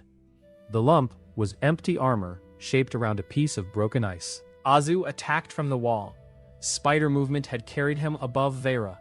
He dropped a net of silk over the wings. The dragon froze it instantly. Azu sent heat through the threads, not enough to burn them, only enough to create a thin layer of water. Then he used magnetic repulsion on the metal anchors embedded beneath the arena stones. The impulse launched his body sideways along the wet threads. Azu wrapped around Vera's neck and wing roots before the dragon could shake free. Selene ordered a full-body freeze. Ice spread over Vera and threw Azu around her. The slime countered with ember heat, and dragon flame held inside his own body. Steam formed between them. Pressure built under the frozen shell. Azu inflated. The ice exploded outward. Vera lost footing on the water. Azu increased weight over one wing, anchored to the floor with silk, and used a wind boar shockwave against the opposite shoulder. The dragon fell onto her side. Azu's crystal tail point reached the seam below the jaw. He did not strike. Dmitry had trained that pause. A tournament victory did not require killing the real beast, and the avatar could still be dissolved. Selene assessed the position for less than a second. I surrender. Vera's avatar broke into pale light before Azu's field shell could consume it. The blue shell snapped itself closed on empty air, then dissolved when the judges disconnected the arena link. Behind the western barrier, the true Azu pressed flat against the transparent wall and formed a mouth-like line that bit at the same empty space. Disappointment traveled through the contract like rain. Dmitry lifted him from beside the rail. She used the rule correctly. Azu formed a mouth-like line and closed it on nothing. You cannot eat everyone. The line opened wider. Celine approached after checking that the real Vera had recovered. She did not offer friendship or excuses. She said Dmitry had forced her to surrender because every prepared counter had created another tool for him. The final will be different, she added. Rygon is faster than any combination you used today. Dmitry looked toward the Imperial platform where Adrian stood beside the Storm Dragon. Then, we will use a different combination. Celine gave one short nod and left with Vera. Azu watched the Ice Dragon go. Then he climbed into Dmitry's coat and searched the pockets for food. He found the betting ticket. Dmitry caught him before the first bite. The final began after sunset. Mage lamps turned the arena white. Rain clouds gathered above the open roof, even though the forecast had promised clear skies. Rygon stood on the Imperial platform, with pale electricity crawling over cobalt scales. The Storm Dragon had drawn moisture from miles around, simply by preparing for battle. Adrian waited beside him, in a white and blue coat, without jewelry. He had dismissed his attendants. Pride made him distant, not careless. He had watched every one of Dmitry's battles and studied the copied patterns. When the finalists met at the center rail, Adrian did not call Azu a weak creature. He called him unstable. You have placed the bodies of vermin, plants, and dragons around one small core, the prince said. Rygon's blood will force those patterns against each other. Azu rose on Dmitry's shoulder and produced a bottle-shaped roar. Rygon's silver eyes narrowed. Dmitry kept one hand over the inner pocket containing the betting ticket. He says your dragon talks too much. Adrian looked at Azu, then at Dmitry. It made one wet noise. He is concise. The prince's mouth shifted by the smallest degree. Then the storm above the arena opened, and Rygon's avatar descended inside a pillar of lightning. Rygon's avatar was larger than cinders by half. Cobalt scales covered a body built for speed, narrow through the waist and heavy across the chest. Silver horns curved backward from the skull. Pale lines ran beneath the scales like rivers of light. Each wing beat stirred the clouds above the arena. Azu's avatar formed opposite him. The slime was now the size of a large dog when relaxed. His golden core carried a red inner ring from the Scarlet Dragon and dozens of smaller patterns turning around it like faint marks in glass. He could shape wings, claws, armor, and organs. He still looked soft enough to fit in a bucket. The contrast drew nervous laughter from the upper stands. The bell rang. Rygon disappeared. Azu's electrical field sense flared. He formed dragon wings and twisted with the raven pattern. A cobalt shape crossed the place where he had been. The pressure alone tore a groove through his side. Rygon climbed almost vertically. Adrian did not waste words. One movement of his fingers sent the dragon into a tight turn above the western barrier. Azu followed. Scarlet wings opened from his blue body. Wind bore pressure formed behind them. He accelerated hard enough to leave a rippling trail over the arena. For 3 seconds he looked fast. Rygon folded one wing and changed direction inside his own length. Azu tried to copy the turn with the Ironbeak Raven pattern, but his larger dragon wings fought the smaller aerial instinct. He drifted wide.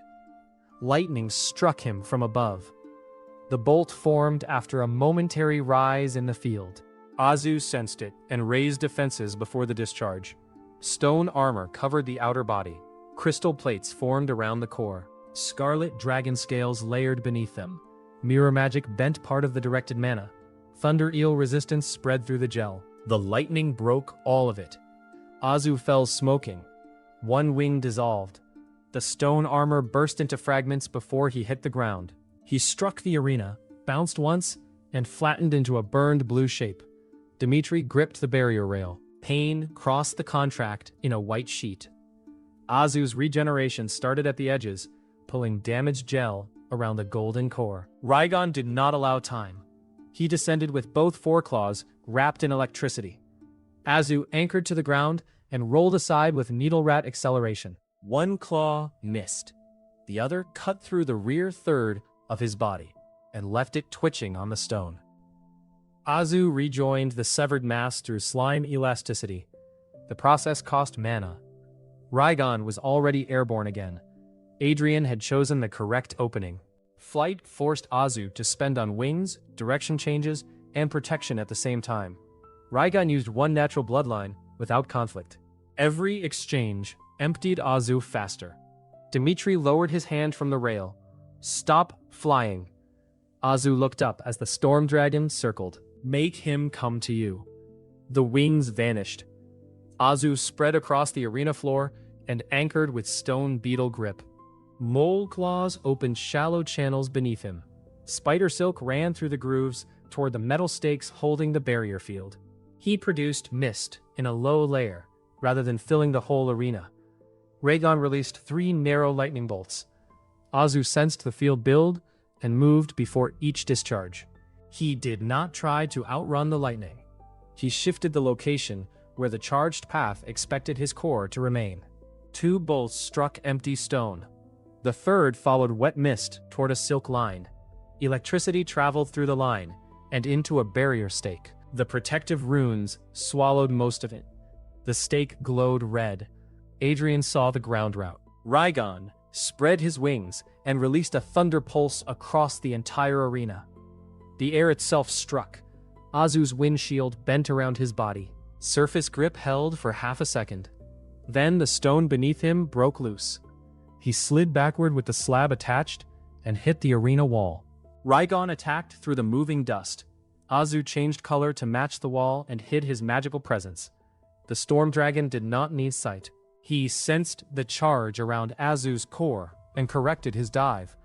Azu released a weak thunder eel discharge into 3 wet silk lines. The arena suddenly held 4 electrical signatures. 1 belonged to him. 3 ran toward the stakes. Raigon hesitated in the final instant before impact. Azu used that instant. Toad legs launched him from the wall. Wind boar charge compressed the muscles of a temporary dragon-shaped torso. Raven control turned the jump beneath Raigon's right wing.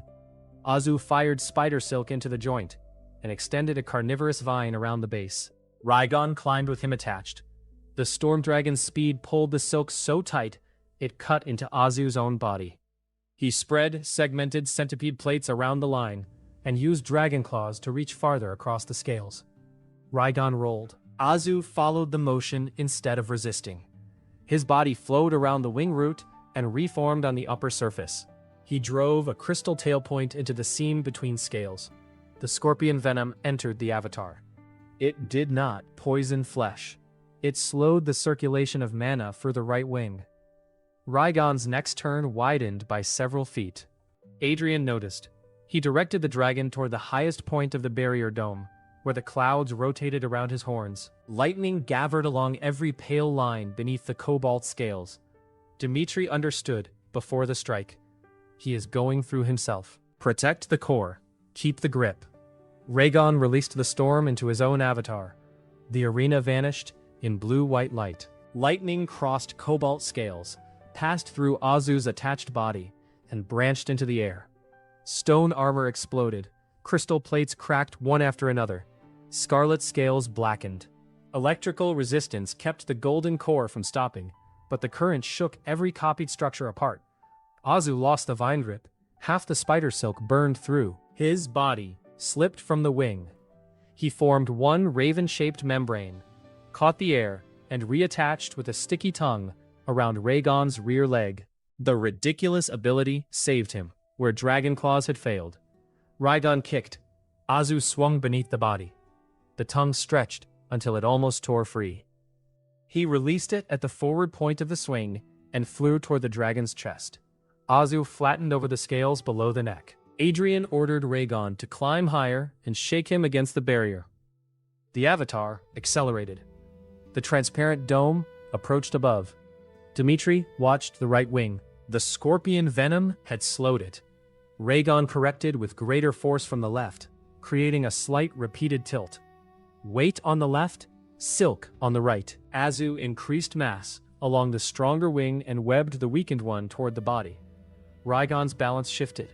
He struck the barrier at an angle. The dome threw both creatures downward. Raigon recovered first. His wings opened. Azu released his own weight before the dragon could use it against him. He flowed toward the head, extended vine limbs around both horn bases, and covered the eyes with mirror-scaled gel. Raigon sent a blind lightning arc into the arena. It struck a western pillar and showered the floor with stone. Dragon pressure rolled through Azu's body. Copied patterns trembled around the core. The needle rat acceleration tried to shape legs, while the dragon wings demanded a different frame. Stone plates formed beside flexible centipede segments. For one dangerous moment, Adrian's prediction began to happen. Too many complete body instructions pulled Azu in incompatible directions. Dmitry felt the conflict through the contract. He did not order Azu to hold them all. One at a time, he said. You are not a dragon made from monsters. You are Azu. Use what you need and let the rest go. The unnecessary structures dissolved. Azu became a simple slime around Raigon's head. Only vine grip remained. Then stone weight appeared along one side for a second and vanished. Spider silk tightened around the right wing and vanished from everywhere else. Electrical resistance stayed around the core. Regeneration worked only where lightning had reached deepest. The patterns stopped fighting because Azu no longer tried to be all of them at once. Raigon dived toward the arena floor, planning to scrape him away. At the last moment, Azu released the horns, extended with carnivorous vine length, and swung beneath the dragon's chest. He struck the ground first as a flexible centipede-plated mass. The body compressed, absorbed the impact, and rebounded upward. Azu hit Raigon from below with a wind-bore shockwave. The dragon's descent changed angle. His right wing, slowed by venom and silk, clipped the stone. Bone cracked inside the avatar pattern. Raigon rolled across the arena. Azu stayed attached beneath the chest, acid seeping into the scale seams. When they stopped, the storm dragon drove both foreclaws into the ground and tried to rise. Azu's core had fallen below 1/4. Raigon's avatar had lost one wing, but the real dragon behind Adrian still supplied a deep, noble core. Pale light gathered along the broken side, trying to reconstruct the magical bone. Adrian's control remained precise. He ordered short lightning bursts through the ground, forcing Azu to release surface grip. Then, Raigon twisted and caught the slime in his jaws. The teeth closed around blue gel. Azu moved his core into the thinnest extension of his body before the bite completed. The jaws crushed empty mass. He hardened crystal plates between two teeth, preventing a second closure, and sprayed acid along the inner gums. Raigon flung him away. Azu hit the stone near Dmitry's barrier. His body was smaller now. The golden core showed through burned gel, bright but unstable. The crowd had stopped shouting. Every wing beat, impact, and breath carried across the arena. Dmitry could see the bookmaker with the waxed mustache standing on his chair. Helvek had stopped writing. Leon held the front rail with both hands. Celine watched the damaged right wing rather than the lightning. Tobin and Model had taken shelter behind one another, though neither arrangement covered both of them. Raigon rose on 3 legs. Adrian lifted one hand. Storm clouds compressed into a rotating disc above the arena. The final attack would cover the entire field. There would be no charged point to evade, and no single line to ground. Azu tried to form armor. Dmitry opened his fist. No defense. Azu looked back. Everything left goes into reaching him. The slime lowered himself. Dmitry touched 2 fingers to his shoulder, pointed toward Raigon's damaged side, then closed his hand once. The signal combined 3 practices. Wings, blind angle, last movement. Raigon called the storm down. Azu launched. Toad legs gave the first jump. Wind bore compression turned it into a charge. Scarlet dragon wings opened for 1 beat. Magnetic repulsion pushed from the metal barrier stake behind him. Needle rat acceleration drove every temporary muscle at the instant before release. Lightning filled the arena. Azu did not protect his outer body. It burned away as he crossed the field. He concealed the golden core behind the smallest crystal plate and followed the weak electrical space beneath Raygon's damaged wing, where the dragon's own body blocked part of the storm. He reached the shoulder. One vine limb entered the broken wing joint. Spider silk wrapped the foreleg. Azu increased all remaining weight behind the ribs and released a shockwave in the opposite direction. Raygon's front leg slid. The storm dragon fell onto the damaged wing. Azu spread across him at once. He covered the head to block breath, wrapped the base of both wings, and pushed fluid between the forelegs. Stone weight formed in separate anchors across the body. Centipede segmentation kept those anchors connected when Raygon twisted. Silk bound the rear legs. Acid weakened the magical scales around the chest. Raygon still moved. He dragged Azu and half the broken arena toward the boundary. Claws cut trenches through stone. Pale lightning gathered in the throat for a point-blank release. Azu sensed the field inside the dragon before the bolt formed. He opened a thin channel through his own body and connected it to the wet silk running toward the barrier stake. Most of it traveled through Azu. The electrical resistance around the core barely held. The rest followed the prepared channel into the arena grounding runes. The discharge burned the silk, but it also tore through Raygon's already damaged avatar from the inside. The storm dragon's left foreleg collapsed. Azu tightened around the chest. His core dropped close to empty. High Examiner Helvik called to Adrian that he could surrender. The prince stood beside the real Raygon behind the barrier. The dragon's true body shook from exhaustion, yet his silver eyes remained fixed on the avatar. Adrian could feel that one leg still answered. Lightning still moved in the throat. A final reversal remained possible if Azu's core failed first. Adrian did not surrender. He ordered Raygon to rise. The avatar lifted its head several inches. Dmitry saw Azu's golden light flicker. He did not have enough mana to maintain every restraint.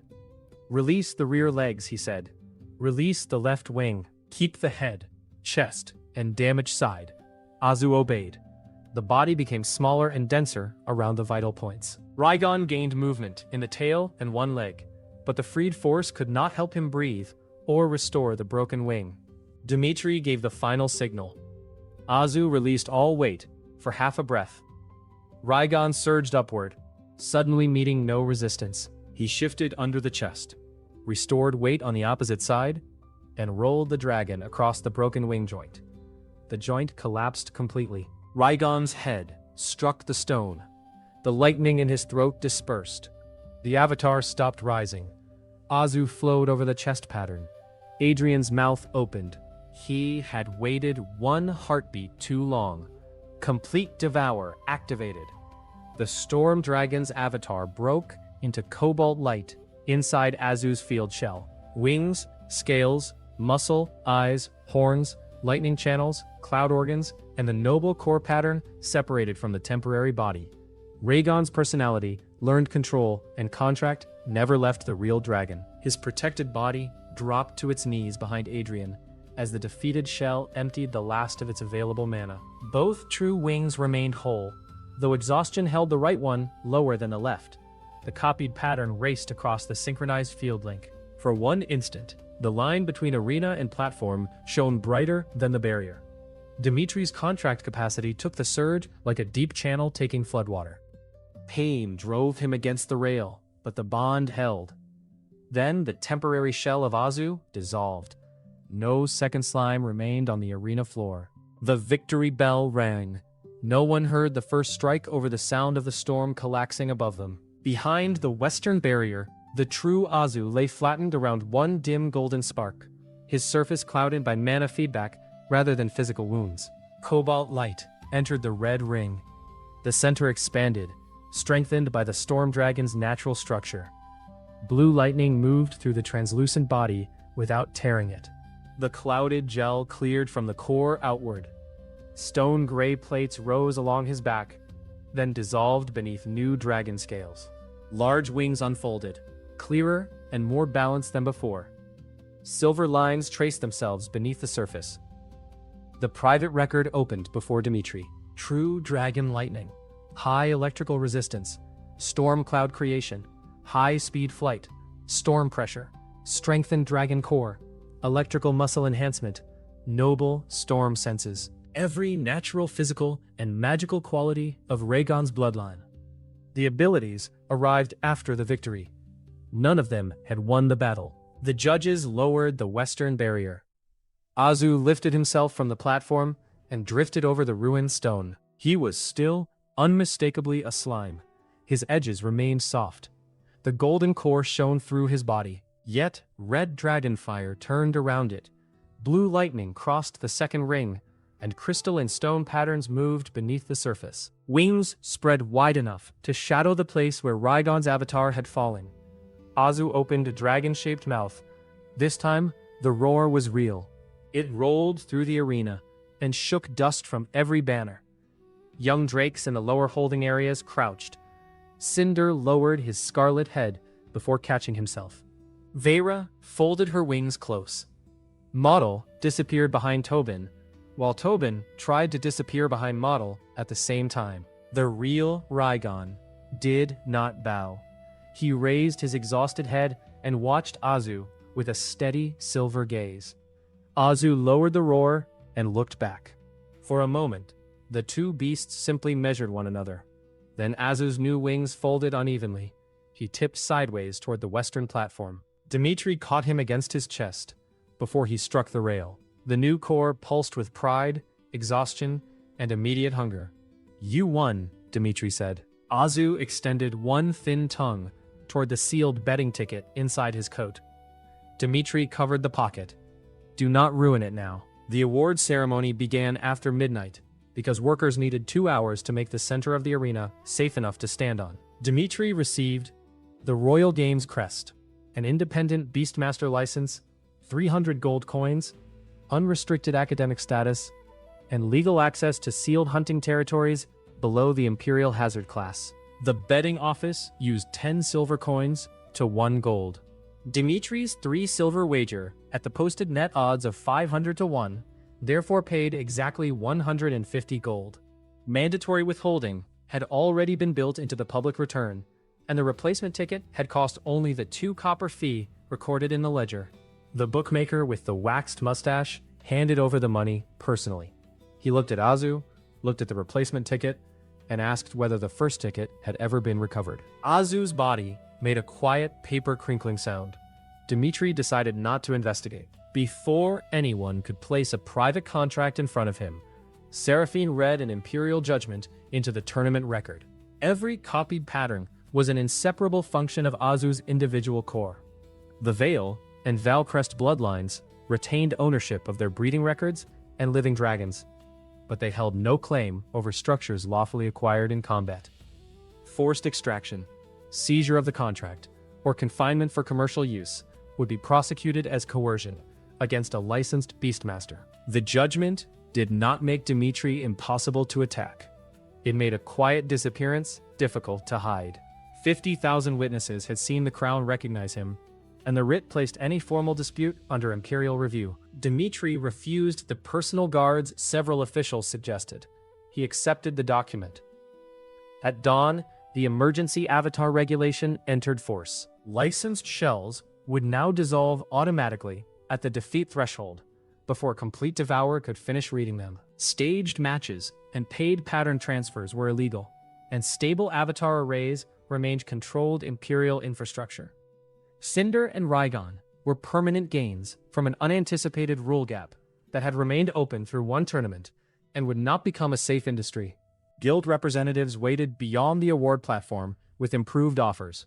One now promised a manor and 20 servants. Another offered to purchase entire expeditions and let Dmitry choose the targets. A third proposed that he marry into a dragon family when he became older. Dmitry declined all of them. He had no friends waiting behind the award platform and wanted none of the guild companions offered to him. Azu was the one friend he trusted, which was inconvenient at that moment because the slime was trying to eat the metal ribbon. Dmitry pulled the ribbon from his mouthless face. He had spent too long watching rich beastmasters confuse ownership with loyalty. Azu had followed him when all Dmitry owned was a patched uniform, a broken pole, and half a dumpling. Dmitry was not going to place that contract under someone else's seal now that it had value. Adrian approached after the crowd began leaving. Rhaegon walked beside him, still weak enough that he held one wing low from exhaustion, though the real bones and membranes were uninjured. The prince's white coat had a burned cuff from feedback through the avatar link. He did not offer a handshake. He said he had expected the copied patterns to collapse under Rhaegon's pressure. They did, Dmitry replied, so Azu stopped using the ones he did not need. Adrian looked at the slime resting on Dmitry's shoulder. Then I lost to your control, not his collection. Azu raised one tiny lightning spark. He disagrees, Dmitry said. The prince accepted the result with a shallow nod. He did not become Dmitry's friend. The next morning, he returned to the flight grounds before sunrise. Rhaegon's true wings were healthy again after rest. They trained the same turn that had failed in the damaged avatar, repeating it until either wing could compensate without losing height. Leon told several students that the quarterfinal had depended on a rule no one understood. He stopped talking whenever Cinder looked at him. He also never again directed an arena monster toward Dmitry. Selene sent no message. When they passed near the northern practice field, she and Vera acknowledged Azu with one precise dip of the head and continued their drills. Dmitry completed the Academy's 8-week combat assessment period and left the room above the beast pens. He did not move into a guild estate or a noble dormitory. He rented a small second-floor apartment above a baker near the southern gate. The room had one bed, one desk, a lock that worked, and a window large enough for Azu to practice short flights. On the first evening, Dmitry placed the Royal Games cup on the desk while he sorted license papers. Azu climbed into it. The gold trophy was deep enough to hold his relaxed body. He turned twice, tucked the golden core near the warm side facing the stove, and fell asleep. Dmitry moved the official crest to a shelf. The main prize became a very expensive slime bed. 2 days later, an Imperial Expedition officer arrived with a new offer authorized after the final. It had not been part of the original prize list. The Crown's Wild Beast Survey wanted Azu's ability on the next voyage, and Seraphine had written the terms so the offer did not transfer ownership of the contract. Dmitry would travel as an independent licensed hunter under an expedition charter. The charter extended his legal access above the ordinary Imperial hazard class, while the survey commander controlled routes and evacuation decisions. Registered ranks ran from F through SSS. Imperial hazard class was a legal restriction for territories that required crown permission. World rank was the field name for creatures judged beyond the top registered scale. The distinction mattered because Dmitry's new license did not authorize him to chase one alone. The officer unrolled a map across Dmitry's table. Most of the eastern continent was covered in gray. Only the western coast and several river routes had been surveyed. Red marks identified Phoenix territory in the south. A chain of black symbols followed a gorge where multi-headed hydras nested. The northern sea held reports of leviathans. Far inland, scouts had seen the shadow of an adult world-ranked dragon crossing 3 mountain ranges in one night. Imperial teams had mapped less than 10% of the land. Most high-ranked species there were wild, uncontracted, and incapable of producing licensed arena shells. With the Avatar loophole closed, the continent was not merely the most dangerous source of new patterns. It was the only known place where hundreds of unrecorded natural templates existed, outside private breeding lines. Dmitry studied the gray spaces. How many unrecorded species live there? The officer rubbed one thumb along the edge of the map. No one knows. Enough that every expedition returns with a different answer. Azu woke inside the cup. He climbed onto the table, saw the painted phoenix, the hydras, the leviathan shapes, and the enormous dragon shadow. His body spread across the map, 1 hungry inch at a time. Dmitry caught him before he covered the southern coast. "This is a map," he said, "not a menu." Azu extended a vine limb toward the hydra gorge. Especially not that part. The limb moved toward the Phoenix territory. Fire immunity does not make you sensible. Azu withdrew the limb and formed a thoughtful lump. Then he pointed at the Leviathan Sea with his tongue. The expedition ship left 1 week later. Dmitry spent 11 gold on preparation. A strengthened slime did not replace equipment. He bought an insulated sea coat, reinforced boots, 2 medical kits, sealed sample containers, core recovery salts, and fresh rope. He also bought a collapsible handling pole, waterproof chalk, and an emergency beacon keyed to the expedition wards. Shared rations and heavy camp equipment came with the charter. His personal equipment chest was inspected and loaded into the hold the night before departure. He boarded with 1 travel bag, his license, the battered notebook of ability combinations, and no personal team.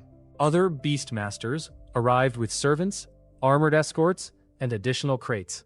Dmitry carried his own bag up the gangway. Azu sat on his head and inspected every seabird as a potential acquisition. The academy stood behind them on the cliffs. Its white towers caught the morning sun.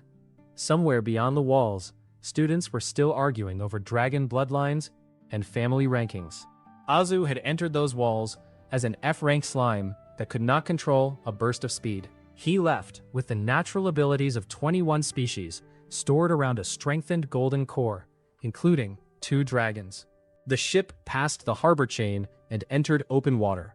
Clouds covered the eastern horizon where the wild beast continent waited.